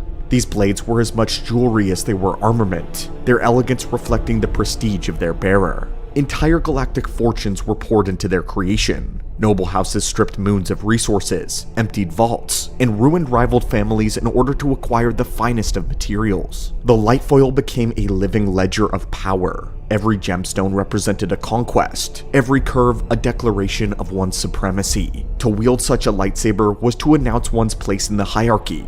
Only the most refined and disciplined were permitted to carry one. It was a society where the blade was the rank, the duel was law, and victory was legitimacy. Thus, in the shadow of the Republic of the time, a secret aristocracy thrived. bound not by armies or banners, but by elegance, by ambition, and a quiet certainty that true power needed no witnesses. When the 12 Dark Jedi were cast out and cast themselves upon the worlds of the Sith, they carried with them more than hatred and ambition. They carried the scars of an endless war. Their rise was shaped by battle, and from the beginning, strength was proven through the blade. Power was not to be inherited, it was taken. And in those early centuries, the duel became the purest expression of one's dominance over another. From this crucible emerged figures like Tulak Hord, whose mastery of combat became legend. To the early Sith, the blade was not simply a weapon, but it represented an extension of will, the truest measure of supremacy. Victory in a duel was authority made manifest. The one who prevailed ruled, and the one who fell was forgotten. It stood like this for thousands of years, until the Great Sith War ended, and the Sith were officially scattered. The philosophy of the blade didn't die, it only fractured. Fragments of Sith tradition survived in secrecy, passed down through bloodlines and hidden heirs. Among them were those who would become known as the Macrossa Order, heirs not to the Sith Empire itself, but to its martial soul. But the Macrossa were a rare type of Sith. Unlike the Dark Lords who had conquered before them, they did not seek galactic dominion, they turned inward. Their world became one of lineage, prestige, and ritualized combat. They preserved the art of the duel not as a means to conquer the galaxy, but as a means to define superiority within their own hidden society. Where the ancient Sith wielded the Force as a path to godhood, the Macrossa inverted that hierarchy. To the Macrossa Order, the blade came first. The Force existed only to serve it, to sharpen reaction, to heighten precision, and to elevate one's technique. They viewed the Force only as a tool, not as a calling. In this way, they strayed from the path of the Sith even as they inherited its remnants and lore. Over generations, this philosophy would harden into doctrine and belief. Mastery of the lightsaber became the ultimate measure of one's worth. Those who failed to excel were cast out. Those who succeeded ruled. Their duels were not spectacles of rage, but ritualized assertions of supremacy. They were more ceremonies of blood, steel, and fine metal. In this devotion, the Macrossa crossed a quiet threshold. Though born of Sith tradition, they ceased to truly be Sith at all. They became something else. A dark side cousin of the Sith that didn't worship the Force, but they worshipped the lightsaber, and they worshipped what the lightsaber had represented. A mean and a measure of dominance and power. And if you were skilled with the lightsaber, you deserved endless power. To the historians of the Jedi, this was the moment that they ceased to be Sith, and became something more insular. A noble order obsessed not with the dark side itself, but with the perfection of the blade. Yet, it was in the duel that the true soul of the Order revealed itself. They did not fight, they performed. Their devotion to Form 2 Makashi elevated combat into something approaching ritualized art. Where other forms relied on strength or aggression to keep one off balance, Makashi demanded restraint, balance, and absolute command of the body. Every step, every thrust, every turn of the wrist, and measured strike was deliberate. There was no wasted motion, no frantic clash of blades. Only ever control. To witness a Macrossa duel was to witness something closer to a dance than a battle. Blades traced arcs of light through the air, precise and fluid, moving with a rhythm that felt almost ceremonial, beautiful. Two figures would circle one another, probing, testing, each movement carrying layers of meaning understood only by those trained in the discipline. It was beauty weaponized, elegance sharpened into lethality. Macrossa believed that true supremacy was revealed not through brute force, but through refinement. Strength was common, but precision and mastery was rare, even divine. In the duels, victory was often decided long before the final blow. A single misstep, a fraction of a hesitation, an imperceptible flaw in posture. They all separated dominance from death. When the decisive moment came, it arrived cleanly, almost mercifully. A flash of light, a fall, and silence. And in that silence, the authority was settled. Such was the creed of Macrossa. Their mastery of Makashi became not just a fighting style, but a philosophy. The blade was an extension of the self. The duel was a proving ground, and to triumph was to prove one's right to rule. To falter was to be unmade. It was through this lens that they judged all things, and it was this belief that would shape their fate long before the galaxy ever would learn their name. The light foil became more than a weapon. It became a testament to an age that believed beauty itself represented power. For the wealthiest of their order, they were forged with resources stripped from entire worlds. The finest metals and rarest crystals were poured into each and every hilt and every blade. Gemstones from distant systems embedded into hilts not for ornament alone, but as declaration of dominance, proof that the wielder commanded wealth, influence, and a lineage beyond measure. Every single light foil was a singular creation, shaped by master artisans and refined through generations. They were passed down, the balance tuned to a single hand, its form perfected through ritual combat.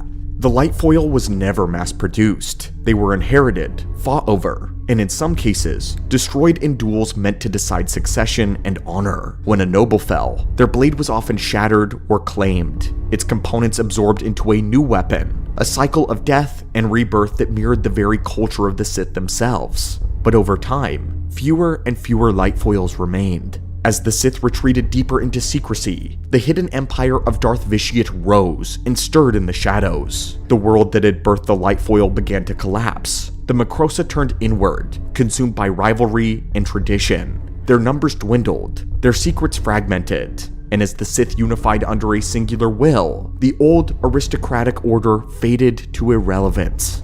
The light foil slowly became a relic of a forgotten philosophy and a forgotten people. In the later centuries, Jedi scholars would speak of these weapons with reverent tones, not as the typical Sith lightsaber tools of war, but as artifacts of a lost age. Jedi called it the most beautiful representation and expression of the dark side ever forged. Not brutal or monstrous, but deliberate, refined, dangerous, and overwhelmingly beautiful. Collectors, warlords, shadow syndicates would hunt for surviving examples, paying fortunes beyond measure. Imitations would flood the underworld, elegant, hollow replicas mimicking the look but lacking the soul. For the truth was simple, the light foil could never be recreated. It belonged in a time when power was art, and when the galaxy finally moved on, that art would vanish with it, leaving behind only legends, the fragments, the memory of a blade so beautiful that it literally became myth.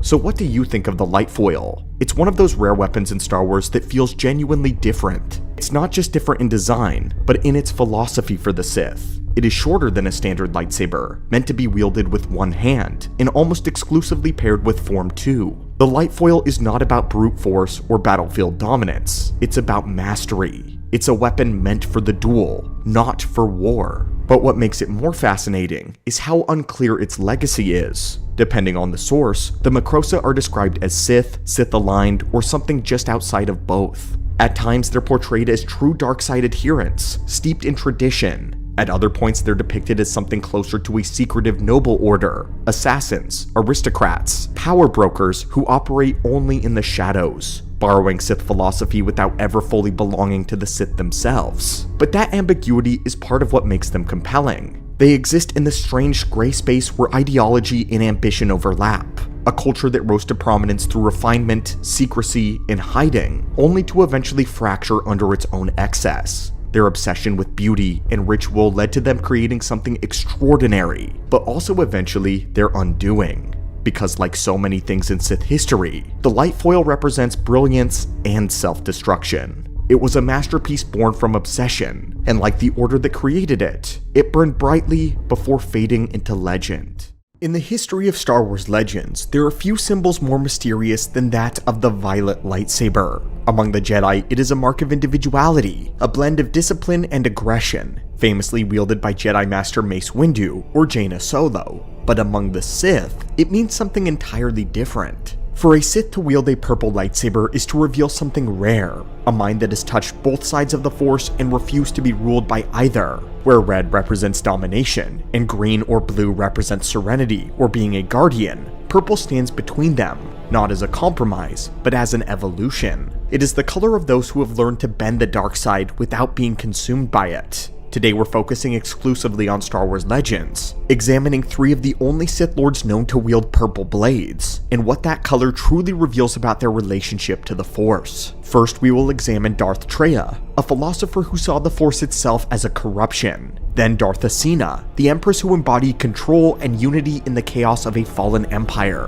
whose own philosophy mirrored that of the ancient ruler Marka Ragnos. And finally, Revan, the Jedi, and the Sith, whose soul became the living embodiment of balance. Each of them represents a different kind of purple, one intellectual, one political, and one spiritual. And together, they reveal why violet has always been the rarest color in the dark side spectrum. Let us begin with Darth Traya, the philosopher of the void. She was condemned before she ever fell, long before she was Darth Traya, before Malachor V, before she spoke of betrayal and of truth, she was Kreia, a Jedi consular on the Dantooine enclave of the Jedi Order. As a teacher, a seeker, and a philosopher who believed that the Force could be understood through study and experience, but not through blind faith alone. But the Jedi Council feared her teachings. They saw how her students, namely one by the name of Revan, began to question their teachings. When Revan defied the Jedi Order and led the Jedi into war against the Mandalorians, the Council didn't just punish him, they punished his master as well. Kreia was exiled, not for falling to the dark side, but for asking questions and questioning the teachings of the Council, for trying to understand why Revan fell, and whether the Council's refusal to act had driven him there. Kreia was cast out for curiosity, for seeking the truth, and that exile broke her faith, because the Jedi didn't banish a Sith Lord, they created one. Alone and stripped of her purpose, Kreia left the Republic behind. She began by retracing Revan's footsteps, traveling across the Outer Rim, through battlefields, ancient temples, and the scars of the Mandalorian Wars, searching for the answer that the Council refused to face. Her journey led her to Malachor V, where the final weapon of that war, the mass shadow generator, had torn a wound in the Force itself. It was there, among the dead, that Kreia's faith finally died with them.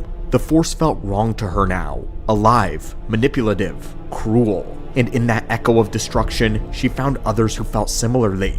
The Sith Triumvirate, Nihilus, Sion, and Traya, was born from this revelation. But Kreia was not a Sith in the traditional sense. She did not seek to dominate the Force, but to understand it, and to ultimately destroy it. At first, she wielded the red lightsaber of her new order, but as her philosophy evolved, her relationship with the Force became much more complex. She began to see that the light and the dark were not opposites, but reflections of each other, parts of the same will that enslaved the galaxy.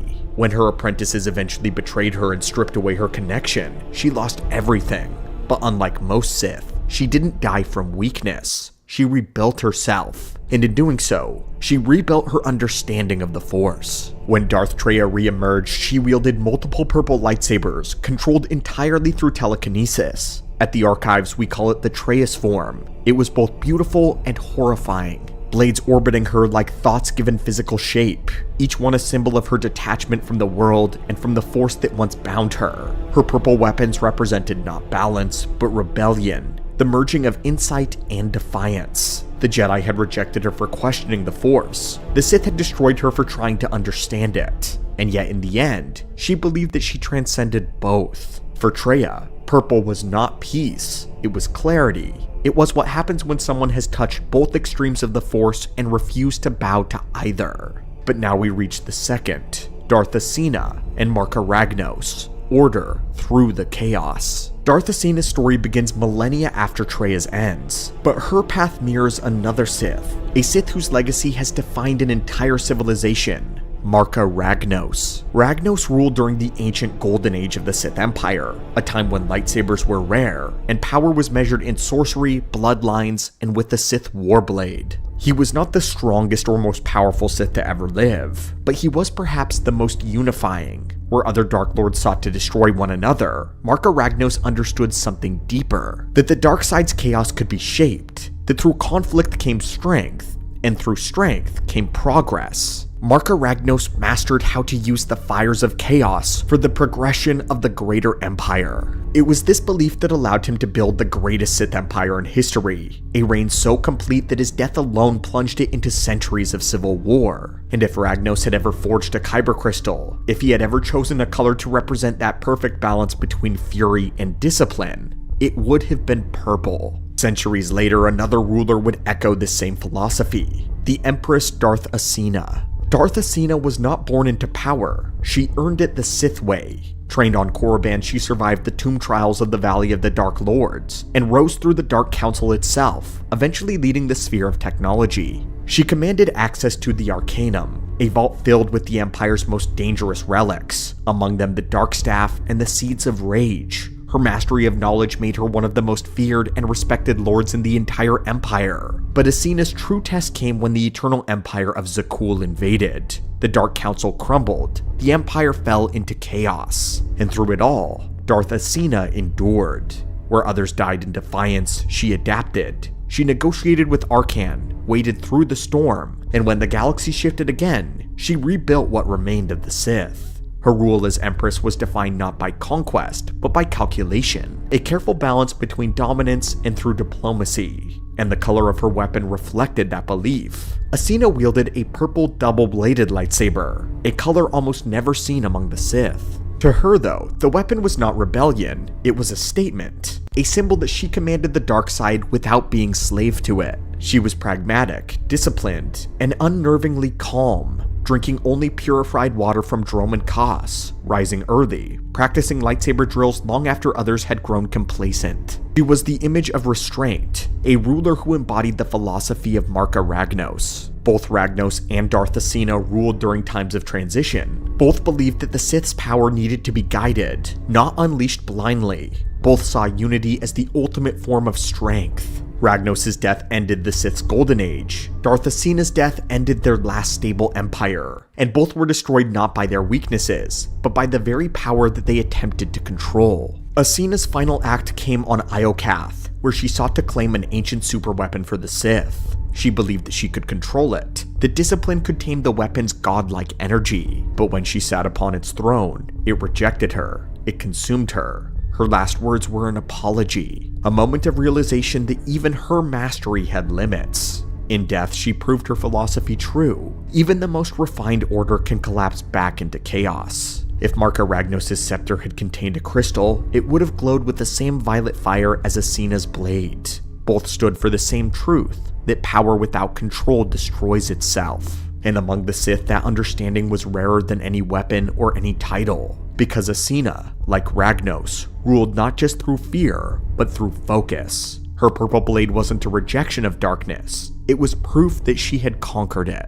The final Sith, Revan, the balance made flesh. Revan's story is the story of the Force itself, creation and destruction, conviction and doubt, light and dark entwined within one. He began as a Jedi Knight, wielding a blue lightsaber, the traditional color of a Jedi Guardian. Revan was brilliant, charismatic, destined to lead. But when the Mandalorian Wars broke out and the Jedi Council refused to act, Revan would not accept their passivity. He believed that the Force existed to protect life, not to hide from it. And so Revan defied them. He led his followers into battle. He won the war. And in doing so, he opened himself to something far worse. At the war's end, Revan and Malak sought the source of the Mandalorian's strange power, a power that could reshape entire planets. That search led them to the world known as Droman Kos, and ultimately to Darth Vitiate, the true emperor of the Sith Empire. Vitiate didn't simply just corrupt the Jedi, he broke them. He tore their minds apart and rebuilt them as Sith under his control and under his domain. But here's where Revan's story becomes unlike any other. Even under Vitiate's influence, even when he forged his new weapons, one red and one purple, a part of the man he once was still lived. The red lightsaber reflected the corruption forced into him, the hatred and dominance that Vitiate demanded.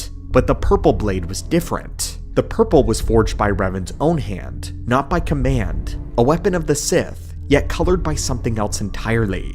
It represented the part of Revan that still believed in the idea of balance. It was as if, even in the depths of darkness, Revan could not stop reaching towards the light. He was no longer the Jedi's hero, but he was not truly the Sith Lord either. His purple saber was his confession, an admission that he was both. While Malak gave himself wholly to the dark side, Revan carried both colors, red and purple, the outward proof that even the Sith could not erase him completely. He still believed power should serve purpose, and that quiet spark of balance, that small defiance would one day save him. When Revan was betrayed by Malak, defeated, and left for dead, the same fragment of light allowed him to be reborn. The Jedi healed his mind, wiped his memories, and he began anew. But that buried half of him, that instinct for balance, never disappeared. When he returned in many depictions, Revan wielded purple once more, but this time as a Jedi, and eventually alongside a green lightsaber, a color that represents knowledge and peace. Where once he had fought with purple and red, he now fought with purple and green, the colors of war and wisdom, side by side. They told the entire story of Revan's life without a single word. The purple blade that began as a Sith's confession had become a Jedi's truth. It was proof that even in his darkest hour, Revan's soul had never truly belonged to the dark side. He had been corrupted,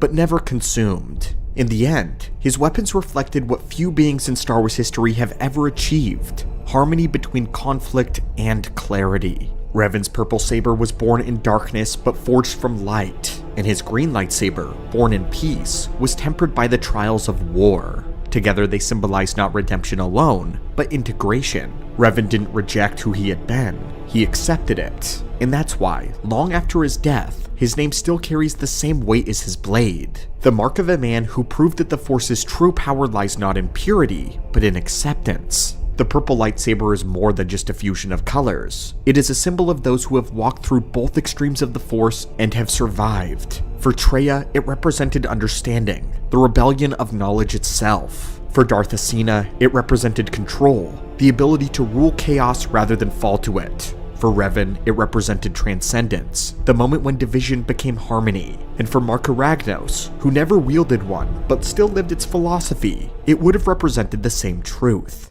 that chaos, when mastered, becomes creation.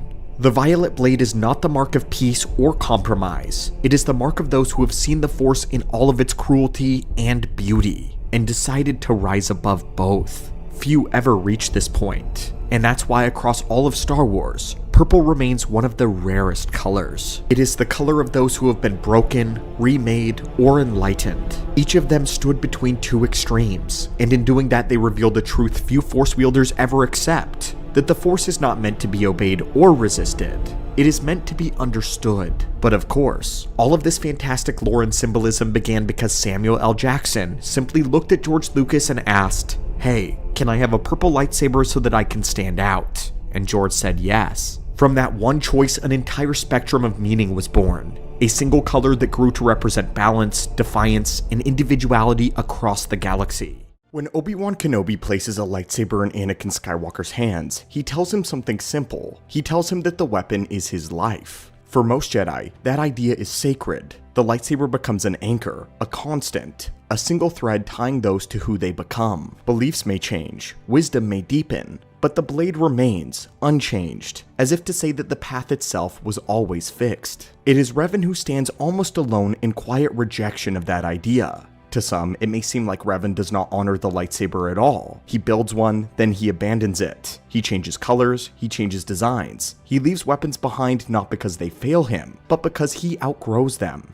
At a glance, it looks like inconsistency, instability even. But the truth is more dangerous and revealing. Revan honored the lightsaber more than almost any other Force wielder in history, because Revan believed Obi-Wan's words meant something different. Revan did not believe your life was something you defined once and then carried with you forever. Revan believed that life was a process of becoming, and that if a lightsaber truly reflected its wielder, then it must change when the wielder does. Revan never viewed the Force as something you master or move on from. He saw it as a living relationship, one that evolves, fractures, deepens, and reshapes. War changed that relationship. Power changed it later. Loss changed it. And finally, enlightenment. And each time that it did, Revan felt compelled to reflect that truth outwardly. So he built new lightsabers, again and again. Each blade became a mirror of who he was at the moment, his beliefs, his certainty, his understanding of power. The lightsabers of blue, red, purple, green,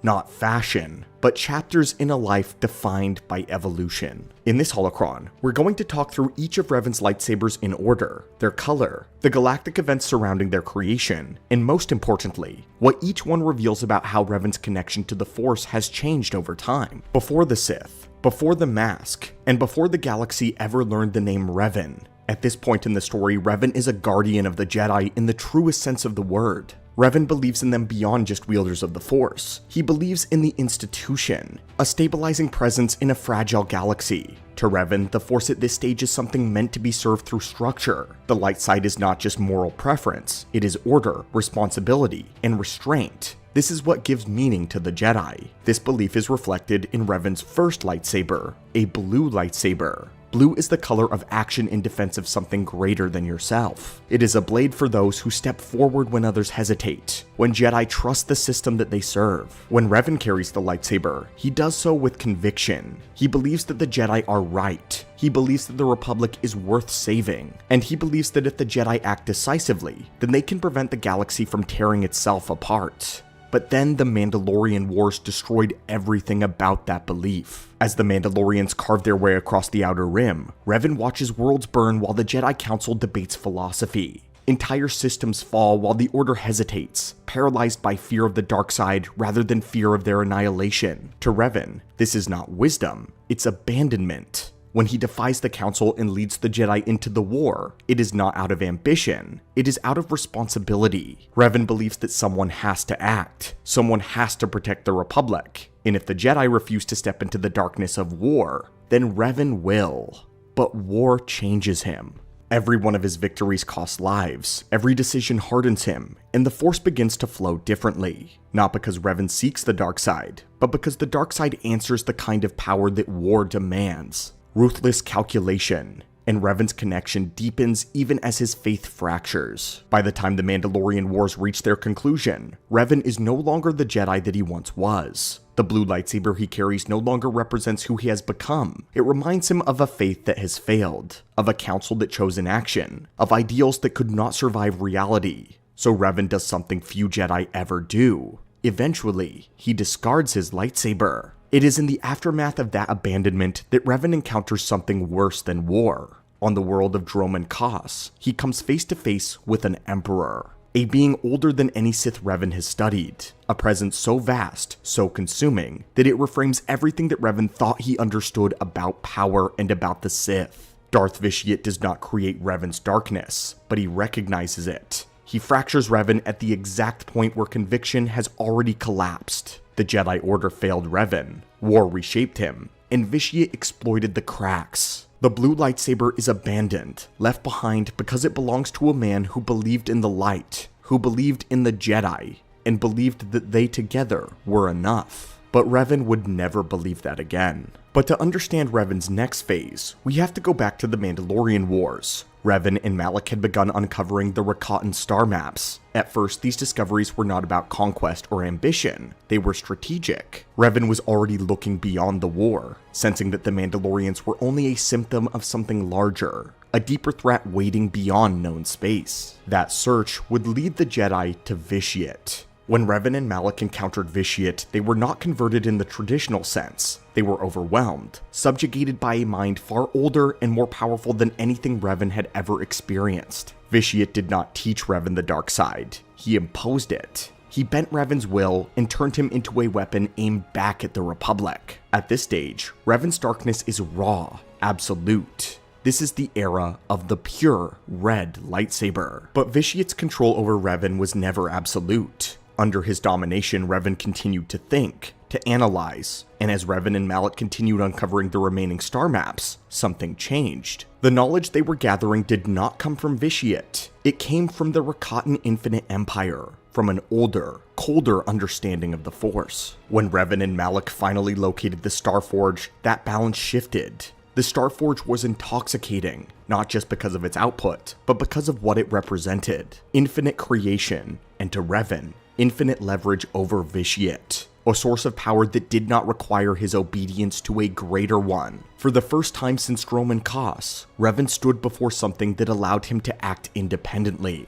It is here that Revan truly breaks free of the psychological dominance of Vitiate. The Starforge gives Revan a choice, and with that choice came new clarity. Revan realized that Vitiate was not a master to serve, but a threat to be opposed. The Emperor didn't want order, he wanted destruction, and Revan rejected that. But what he did not reject was the dark side. Instead, Revan reshaped it. This is the point where Revan's darkness becomes far more complex. Freed from Vitiate's direct control, Revan begins constructing his own philosophy, one that borrows selectively from his Jedi past, their structure, and their discipline. Even a warped sense of fairness. Power would still rule, but it would be organized, directed towards long-term survival rather than endless obliteration. This is where the shift towards another color represents itself, the crystal color of purple. The amethyst blade is a reflection of Revan's evolving relationship with the Force. His darkness is no longer fueled purely by domination or rage, but it is tempered by memory, from strategic restraint. His Jedi principles do not disappear, but they are absorbed, reframed, and enforced with new Sith authority. The purple is a synthesis, a Dark Lord who understands restraint, a Sith who believes chaos must be controlled, a ruler who values structure over indulgence. Darth Malak does not make the same transition. Where Revan evolves, Malak actually simplifies. Hunger replaces Malak's vision. Ego replaces his discipline. Malak remains red, while Revan moves on into something more ambitious, and to some, more dangerous. By the time Revan stands as a Dark Lord commanding fleets forged by the Starforge, he is no longer Vitiate's servant. He's something worse to the galaxy. A Sith who believes he is totally right. But Revan does not remain in the dark. But his path towards redemption also does not begin with the light side calling him back. It begins in an unlikely place. It begins with Malak. At the height of his power, Revan is winning. The Starforge is under his command. His fleet seems unstoppable. The Republic is collapsing exactly as he predicted that it would. If there was ever a moment where Revan would believe his conclusions had been proven correct, this was it. And then his apprentice turns on him. Malak's betrayal is sudden and unceremonious, a Sith striking down at his master not out of ideology or necessity, but out of hunger and jealousy. In that moment, Revan's vision fractures, not because he was defeated by a Jedi or exposed as morally incorrect, but because he falls victim to the very system that he believed that he could control. The Sith way was never going to produce order. It was only going to end in replacement. Revan is captured, broken, and delivered to the Jedi High Council.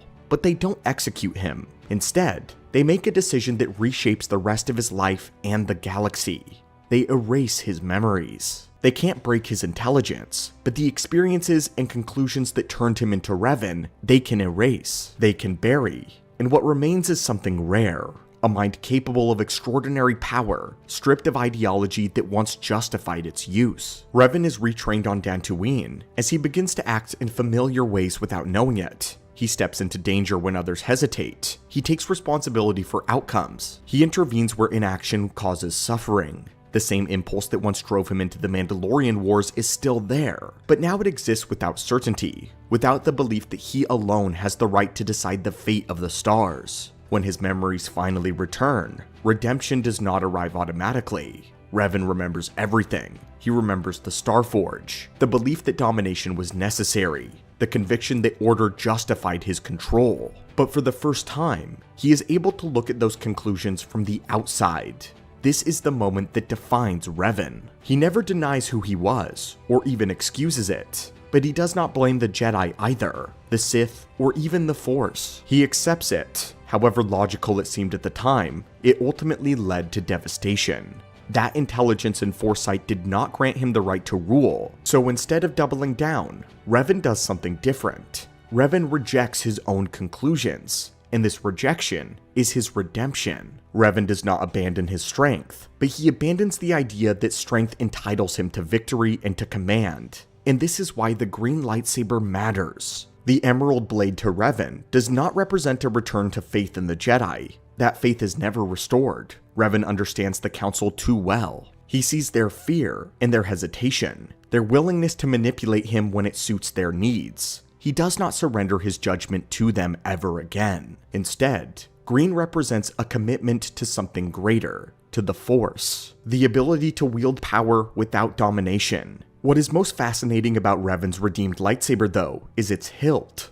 the design language of the Starforge. Revan does not erase what he has learned as a Sith. He does not pretend he was never capable of being a tyrant. He carries that knowledge forward consciously. The Starforge taught Revan how absolute power functions, and so Revan's green lightsaber, in some ways, reflects the Starforge in design. Malak proved to him where Sith ambition leads, and the memory wipe gave him the space to see both clearly. The green lightsaber to Revan is not forgiveness, it's his accountability. The green lightsaber does not absolve Revan by the galaxy. History does not forget what he has done, and Revan himself will never let go. But for the first time, Revan is no longer ruled by certainty, fear, or the need for dominance. Revan can now choose a different path, and that choice, more than any battle or title, is what defines the final evolution of Revan's connection to the Force. Revan's story is amazing because it can be read through the colors that he has left behind. Blue represents faith, a belief in the Jedi and the idea that structure and restraint were enough to protect the galaxy. It is a blade carried by someone who trusted the system to do the right thing. Red is what happens when that faith collapses under war and necessity. It is power taken by force, supremacy embraced, a belief that order can be imposed, and that the one strong enough to do it should be the one to rule. Purple is where Revan becomes fascinating. This isn't redemption, it's not confusion, but it's complexity. A Dark Lord of the Sith who allows Jedi teachings to bleed into his philosophy, structure, and discipline, even a warped sense of fairness. And unlike so many who walk this path, Revan doesn't lie to himself. He knows exactly what he is doing. Purple is a conscious decision, and green is not the end of that journey, not a return to innocence or blind faith in the Jedi. Green is Revan's accountability, a rejection of the conclusions that he drew. Power still wielded, but no longer justified by certainty or ultimate dominion. With green, Revan is liberated because he accepted responsibility. Each color reflects a different relationship to the Force. Each blade marks a moment where Revan changed, learned, and moved forward. There is a conspiracy afoot about the double-bladed lightsaber, and what you know about this weapon could be a complete lie. Greetings again, acolytes and lore junkies, and welcome back to the archives. The saber staff may be the most popular variation of the standard lightsaber that we know. Producing two blades, one from each end, creates a deadly weapon almost solely meant for attack. It's known that the double-bladed lightsaber has deep roots within the Sith, beginning all the way back to 4000 BBY in the time period known as the Great Sith Wars. It was the honor of the Dark Lord Exar Kun who would be the one to introduce the weapon to the galaxy at large, when he slayed his very own Jedi Master with it. But because of this moment, there is a large misconception that it is Exar Kun that is the creator and inventor of the dual-bladed lightsaber. This has been a long-running understanding in many lore-keeping circles, but in today's video, we're here to set the record straight and talk about the real history and the development of the double-bladed lightsaber, and of course, the input that Exar Kun actually had in its history. All of that and more happens right here in the archives almost every single day, so if you wish to join our collective of lore junkies in order to get your daily fix of knowledge from a galaxy far, far away, then force crush that subscribe button. Now, my friends, let's begin. We first need to establish a quick distinction as it will become more important later. Many use the term double-bladed lightsaber and saber staff interchangeably to describe a single weapon. However, there is a difference, albeit subtle, between these terms and the weapons that they apply to. The saber staff describes a weapon more akin to what Darth Maul uses. This is a weapon as if two full-length standard lightsabers were put together at the ends. It creates a much longer hilt, which largely requires the use of two hands in order to wield effectively. It also results in a lightsaber with a much more extended reach and margin for damage. It typically comes at the cost of precision and leaves a larger gap in the center of the saber. This makes it vulnerable to being cut in half especially. The double-bladed lightsaber, however, is exactly as the name suggests. The hilt is the length of a standard lightsaber, with the difference being that it has a second emitter on the pommel. The double-bladed lightsaber is much more difficult to craft considering all the electronics that have to be packed into such a small space, and it is even more difficult to wield in combat. The saber staff is a really cool tool that requires great skill, but the double-bladed lightsaber is on a different level entirely. One sacrifices the reach of a saber staff with the unmatched precision and surprising maneuvers of the double-bladed weapon. Double-bladed lightsabers can be more easily manipulated with a single hand, but its sequences are a lot trickier to pull off.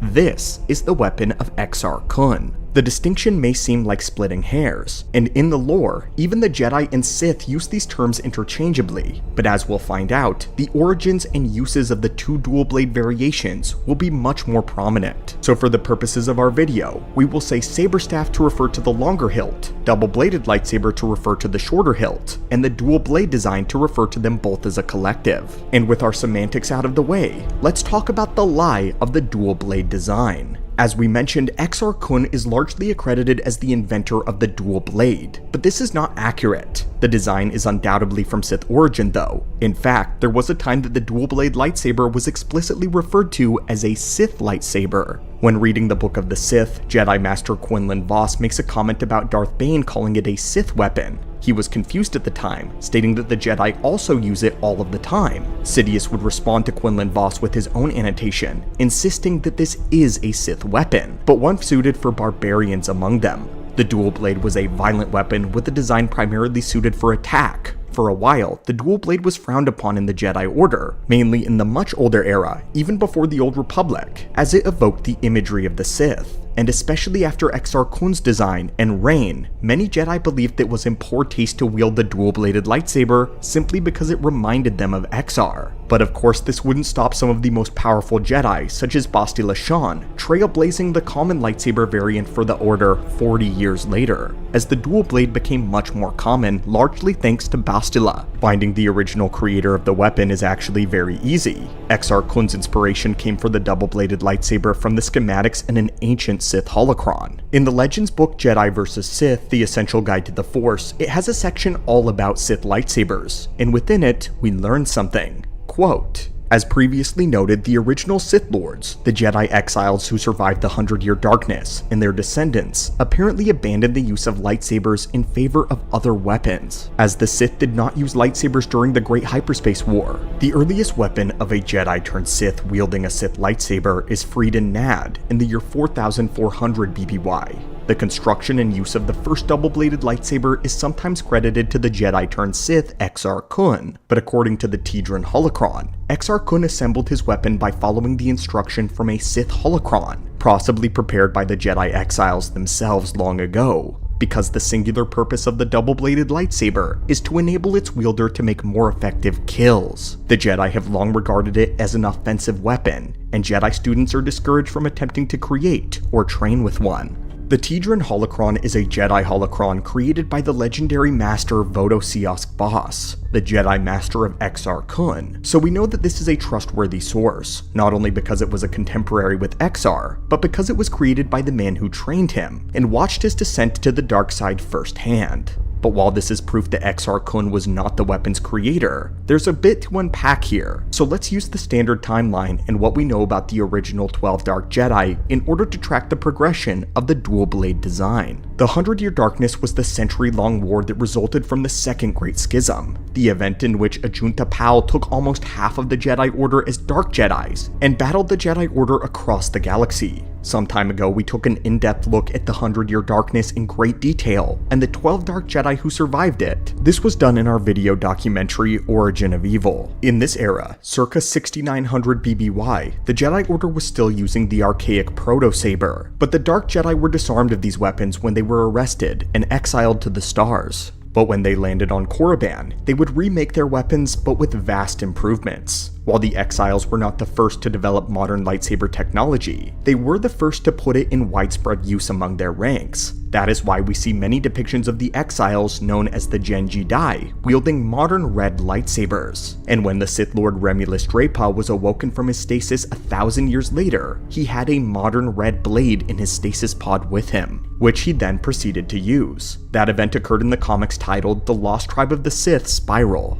But while they were developing their new lightsabers, the Genji Dai took great inspiration from the purebloods of Korriban. You see, when Ajunta Pal and the exiles first touched down on the world, they got to work undermining the Sith people's society. Ajunta rose up and challenged their leader, a man by the name of Hakagam Grosh, to a duel. He then handily defeated Grosh, tortured him, and then beheaded him in front of all of the onlookers with his own war sword. And this is where the archaic beginnings of the dual blade saber begin. It was based off of the design of this Sith Warblade. In the Book of the Sith, it is Sor's Sin, another of the 12, that gives us a diagram of the purebloods' traditional weaponry. It is a long polearm weapon with curved blades on either end. Sor's Sin describes it like this. This two-bladed staff requires great skill to wield, and is seldom issued to crude foot soldiers. Ajunta Pal tortured Hakagam Grosh with his own war sword before he executed him. I have kept the weapon, and plan to use the dried blood upon the blade in my alchemy. Ajunta Pal would actually keep this warblade for the rest of his life until he too was killed with it. In Knights of the Old Republic, it was Revan who went to retrieve the warblade as a weapon and a part of his test. The spirit of Ajunta Pal warned Revan that this weapon was treacherous and would betray the one that eventually claimed it. The Genji Dai progressively integrated more and more Sith pure-blooded culture into the very beginnings of the Sith, and it is very possible that one of them, perhaps even Ajunta himself, made this holocron and created the schematics for a saber staff based on melding the idea of the Sith warsword with the Jedi lightsaber, thus creating the first true Sith weapon of a new regime and era. However, we have no records of any ancient Sith having wielded a saber staff, unfortunately. After the Exiles, it became popular for the Sith of old to use enchanted metal swords rather than lightsabers. The only ones to carry an old tradition of the lightsabers was that of Tulak Hord and Aloysius Calig. Both of them wielded standard single blades, however, but we have to be the ones to admit that a great deal of Sith history between the reign of the Genji Dai and the reign of Marka Ragnos, which is roughly 6900 to 5150 BBY, has been lost, of course thanks to the common culprit, the Jedi. So there have been other ancient Sith during this era and stretch of time that very well could have used the double-bladed design. Unfortunately, this is just speculation, as it's impossible to know, but we're going to default to where the evidence points, which is that Ajunta Pal, the founder of the Sith Order, was one of its main creators. The fact remains that the design existed in a Sith holocron, but was purely theoretical until the time of Exar Kun. He would find the holocron and use the schematics to convert his first Jedi lightsaber into a double-bladed lightsaber. Basing it just off of the histories that exist, this confirms that Exar Kun was not the inventor of the dual-blade design, but he was the first person to actually build and to use it. He was the one who popularized it and made it known to the wider galaxy. Unveiling it on Coruscant, he would use the weapon to attack his former Jedi Master, and the legendary Vodo Siosk Bosk would fall to the bizarre, never-before-seen terrible weapon. It's assumed that his descendant, Bodo Boss, was the one who recorded this in the Tedran holocron, since Bodo is the other gatekeeper of it. The weapon of Exar would be cursed after his death, and would become a powerful dark side artifact with the ability to greatly enhance one's powers in the dark side if they were ever to wield it. The saber was eventually found by the Jedi Shadow, Celeste Morn, who would take it to the Sanctum of Exalted on Audrin, where it could be kept for safekeeping. It would unfortunately be found and would change hands throughout the galaxy, causing damage in the process. Eventually, a Jedi Knight by the name of Zaina would find the weapon and deliver it safely into the possession of the Jedi High Council, where it has remained ever since. But of course it's likely that the weapon returned to Sith ownership in the Age of the Empire once Palpatine gained access to the Jedi Temple's secured vaults. But anyway, since Exar's day, the dual blade design would see minimal use, until, like as we mentioned earlier, Basti Lashan would help the Jedi warm up to using it within the Order. It was largely frowned upon until the Great Galactic War in 3681 BBY. This was when Vitiate's empire came to attack the Republic from the unknown regions. The saber staff then saw widespread use among both Jedi and Sith for the entirety of this war, which made it far more prevalent of a design for Force wielders of all types. While still a relatively obscure weapon, it gained major popularity, but after the fall of the Brotherhood of Darkness and the beginning of the Rule of Two, the Jedi began to grow fearful of the weapon once more. It couldn't be helped that the double-bladed design continued to be a reminder of the Sith, and the Jedi were attempting to bury the Dark Order in obscurity so that the galaxy could move on from the trauma of war. This wouldn't be the end of the weapon though. It saw another resurgence prior to the Clone Wars with the advent of Darth Maul. According to the Darth Plagueis novel, Maul created his weapon on accident, purely listening to the rhythm of the dark side. Palpatine had come by to check in on him one day, only to find that his assassin had actually welded together two sabers end to end. Originally, Maul had actually made it as an imitation of the Iridonian Zaboka, a traditional Zabrak weapon that bore an uncanny resemblance to the Sith Warblades. Greatly impressed by the stroke of insight and mimicry of the ancient Sith, Palpatine would furnish Maul with the knowledge of the actual Saberstaff's schematics. It is described as intensively difficult to construct, but Maul managed to create his weapon the right way, granting him the fearsome tool that he would wield on Naboo. There is also a comic where Maul fought a Jedi exile who defeated him with nothing but a wooden staff, and this is where Maul originally got the idea for a staff-like weapon. So both this experience with the Iridonian Zaboka served for the inspiration behind him wanting to create a traditional Sith lightsaber. And once the Clone Wars kicked off, saberstaffs were back in style among both sides of the conflict. And even though it was yet again reintroduced by the Sith, it was the Jedi Order that had become much more welcoming of lightsaber variants of this age. They even had an entire branch of exotic weapons and weapon specialists that they had during the Clone Wars era. But that, my friends, lore junkies, is the truth of the dual-bladed lightsaber. Exar Kun was not the weapon's creator, but he wasn't a total fraud either. He was the one who took the idea from the ancient Sith and gave it corporeal reality. So there is an argument to be made that in a way, the Saberstaff and the double-bladed lightsabers would not exist had it not been for Exar.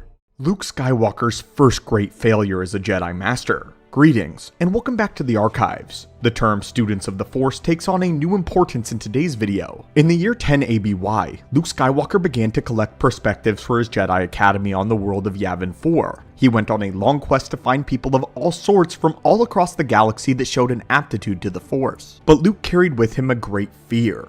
A fear that if he was incorrectly teaching one of his students, that he could cause them to fall to the dark side. The failure of Obi-Wan Kenobi resulting in Lord Vader lingered in the back of his mind, for it was now Luke's turn to take the jump. Ultimately, this would indeed occur within mere months of Luke Skywalker opening his Jedi Academy. So in today's video, we will talk about the name of the Jedi Gantoris, Luke's first great failure as a teacher. Being new to the whole teaching like a Jedi thing, Luke made several oversights in the very beginning. One of those being that he was accepting literally just about anyone into his academy that was Force sensitive. Luke had made the decision to exclusively not seek out children. He wanted to be able to train grown people who could take care of themselves. Partially because he didn't want to run a daycare right off the bat, but mostly because he wanted to jumpstart the Academy's production of fully grown Jedi to be immediately put to use in the wider galaxy. To this end, Luke Skywalker's first batch of students were largely adults, with some being middle-aged or even older than Luke. But age was not the oversight, rather the quality of people he was bringing in was. And the first Jedi to show a major red flag is the subject of today's holocron, a former Jedi by the name of Gantoris. Gantoris was a human described as being tall and muscular, with no eyebrows and long black hair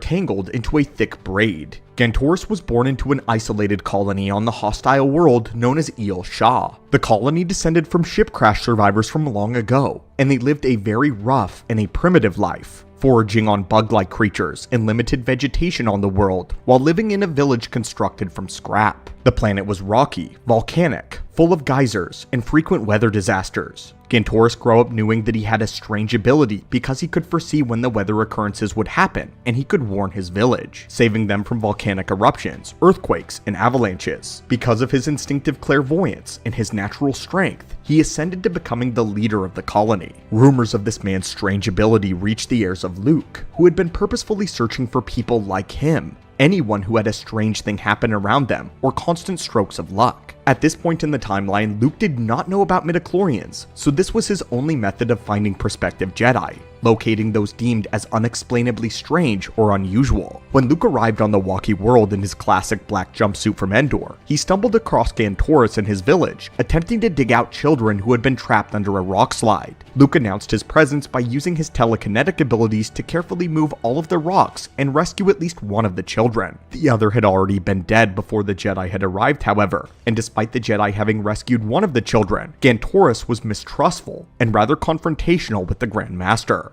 Gantoris revealed that he knew who Luke was, knew that he was coming for him for his special abilities, and stating that he once had a dream of a dark man, someone offering him powerful knowledge that would ultimately destroy him. Be sure to keep an eye on that detail moving forward in our story. Luke was shocked, but decided to submit himself to Gantoris' testing so that he could earn the man's trust. Over the next days, Gantoris would put Luke through deadly tests. He would bring him to a geyser under the pretense of foraging for grub worms down on the inside, but Gantoris knew that the geyser would erupt, and he escaped, leaving Luke behind. Because of Luke's abilities though, he was able to barely sense and escape the eruption of boiling water that would have steamed him alive. While at first he was angry with Gantoris' treachery, Luke decided to forgive, knowing that he had to prove to the man that he was not dangerous. This was obviously another red flag. The second and the final test of Gantoris was what he requested Luke to do inside of an active volcano. He and his village took Luke into the underground magma chamber and commanded him to cross the lava. There were floating rocks in the lava from one end to the other, creating a path for him to walk on successfully.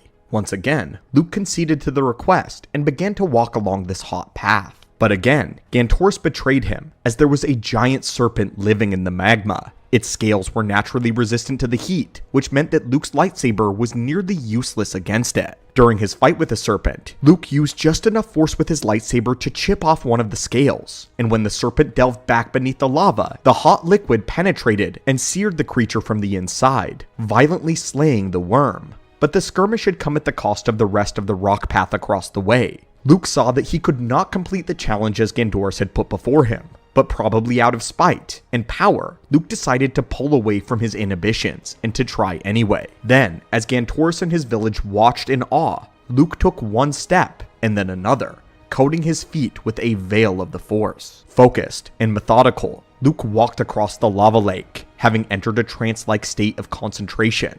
On the other side, Gantoris admitted to Luke passing his challenges, and agreed that he would go with him on one condition, that his people could come as well. Luke had arranged for the colony to be moved off of the violent world to a mild, grassy Dantooine. There was plenty to eat, and no weather occurrences that were freak. Compared to the world, it was a paradise. Comforted by this, Gantoris became eager to learn the ways of the Force, to learn the power of Luke Skywalker. Later on Yavin 4, Gantoris continued to progress in his Jedi training, becoming the very best of the current pool of the Jedi initiates. But soon, a voice came to Gantoris in his nightmares. The voice that he had anticipated was a dark man, the dark shadow which followed him around the Great Temple. The voice never left him, and as time went on, the voice to Gantoris would begin to speak to him while he was awake. The voice told him that there were gaps in Luke Skywalker's knowledge, that there were powers that Luke Skywalker knew, but that he was unwilling to share. The voice promised Gantoris power and knowledge that would make him a successful Jedi. This prospect greatly enticed Gantoris, who wanted to become the best Jedi he could, and accepted the knowledge from this dark man. He was given many pieces of forbidden knowledge, such as how to cast an aura of dread around himself to keep away unwanted creatures. Gantoris was also taught how to refresh himself by drawing upon the life force of smaller creatures to feed his own energy. Because of this, he no longer required sleep at all. But in one of the previous nightmares, the voice taught him in detail how to construct a lightsaber. This voice was the spirit of an ancient Sith Lord, a Sith Lord that frequent visitors of the archives will know quite well, Exar Kun, still trapped in the walls of his temple of Yavin 4, trapped after his ritual had gone wrong so many thousands of years prior. But now, he would take revenge on the Jedi.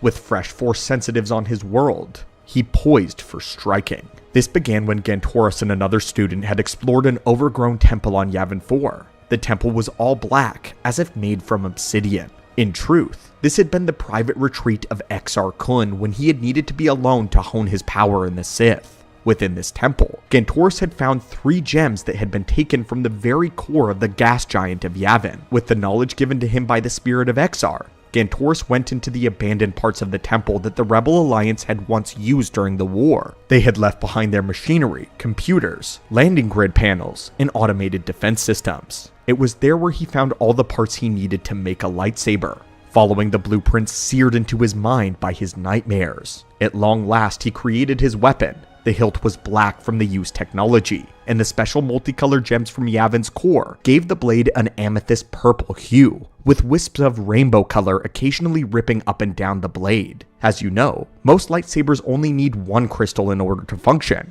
but with the extra gems, Exar Kun had taught Gantoris to employ a dual phase function in his lightsaber. This dual phase setting allowed a user to change the length of their blade at will during combat as a tactic used to surprise one's enemy. Exar Kun had pioneered this technology, and it was also used by Lord Vader later on, proud of this creation. Gantoris waved his lightsaber around while saying, "Master Skywalker will see I am now a true Jedi." The next morning, Gantoris was late to join Luke Skywalker's lesson. But when he arrived, he shocked everyone by brandishing a lightsaber and challenging Luke to a duel. The Grand Master was stunned to see his students holding a lightsaber. He had not taught any of them how to create one yet. And then, with great pause, he asked his student where he got it. In response, Gantoris simply said, "Isn't it the test of a Jedi to build his own lightsaber?" Luke attempted to explain that while a lightsaber may seem like a simple weapon, it was difficult to master. An untrained user could hurt themselves or others. However, Gantoris was adamant, and he decided to taunt Luke by telling him that if he did not duel him, then Gantoris would just cut him down where he stood.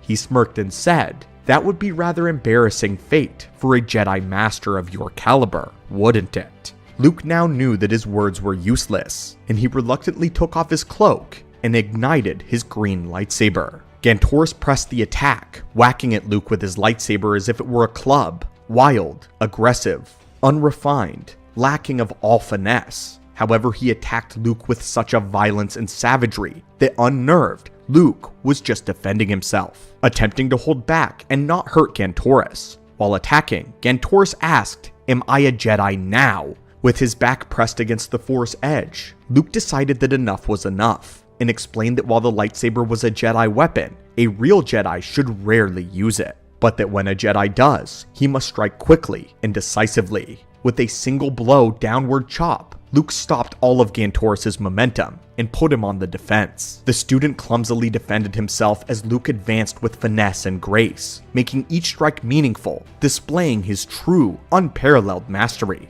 He did so without the intention to hurt his student, but to make him realize the challenges of a master, and how foolish he was to attempt to stop the Grand Master in a duel while being completely untrained. After Luke thought he had proven this point, he stopped with the attack altogether, ready to call the duel entirely. However, Gantoris revealed the hidden function of his lightsaber here, activating the dual phase ignition pulse. His blade nearly doubled in size, spearing right towards Luke. The Master only barely dodged the surprise attack, causing his sleeve to become scorched. The astonished Luke would only stare in disbelief as his student used a function of Vader's lightsaber. Just like in his duel on the Death Star, Luke leaped upwards to the high ground, taking the limb of a tree where he demanded to know where Gantoris had learned this. Gantoris told him that he wasn't the only teacher of the Jedi way, and it was that he drove his lightsaber straight through the trunk of the tree, causing it to collapse. As Luke easily landed on the ground, he sensed Gantoris' anger, as he saw his new student was dangerously close to the dark side. He attempted to project an aura of calm over his student, but this failed entirely. Gantoris shortened his lightsaber and attacked again. Luke reaches out with his senses to the jungle around him for an opportunity to end the fight quickly, and Luke finds it. He then pretends to stumble over a fungus in order to lure Gantoris into committing a full-on attack. And when this happened, Luke slashes at the nearby leaves in order to startle a wild animal which runs out between the two Jedi. This distracted Gantoris long enough that Luke simply used the Force and ripped the lightsaber out of his grasp. With the duel over, Luke decided to save Gantoris' reputation in front of the other students, telling him that this was a very good exercise, but that he needed to control his anger and his will. He then gave Gantoris back his lightsaber once he felt that his student had come back to his senses. Luke had intended to speak with the man later in private and to get to the bottom of all of this, but unfortunately, this would never happen.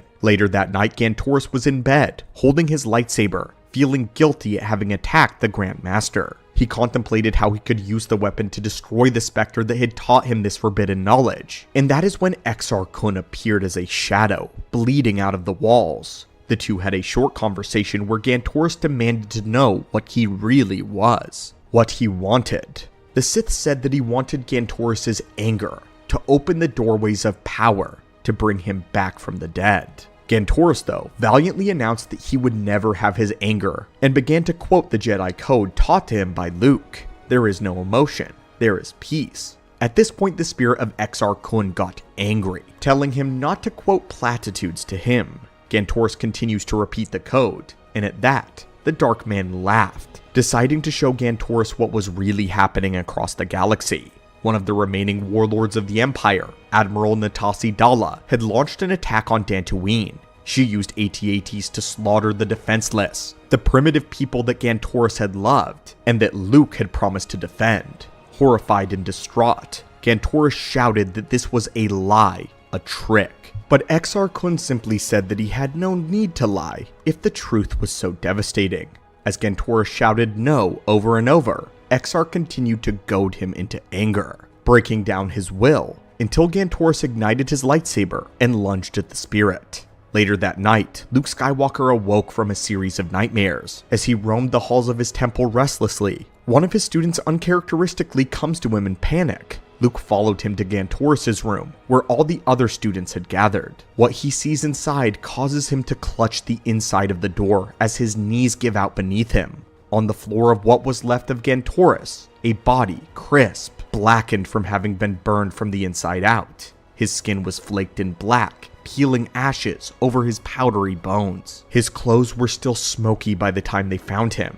In the end, Gantoris' vision of a dark man offering him knowledge that ultimately destroyed him was true. The reality of his nightmares, foretold, brought to fruition. And this is what Luke considered his greatest failure as a Jedi Master. While this was most certainly not Luke's fault, there was a hidden enemy pulling the strings in the background. Luke would blame himself for not being more proactive with Gantoris, just as Obi-Wan had not been proactive with Anakin. Luke, just like Obi-Wan, waited in order to spare his student momentary pain. Gantoris had the potential to become a powerful Jedi. Right at the very end, he didn't fall to the dark side, but instead did his best to stay rooted in the Jedi way. We said earlier that he had many red flags, but he did stand as firmly as he could, and all he wanted to be was a great Jedi, just like someone else. It's a shame and a tragedy that he was preyed on, manipulated by Exar Kun in the very early days of his training. But it's likely that he would have fallen to the dark side regardless once he eventually found out about the slaughter of his people, which unfortunately was true.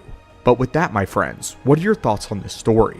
What are your thoughts on one of Luke Skywalker's greatest failures as Grand Master, and how his greatest fear ultimately came to pass, but Luke Skywalker decided to become a better teacher because of it, not to give up, just as Obi-Wan had refused to give up. But with that, thank you for visiting the archives today, my friends, and may the Force be with you.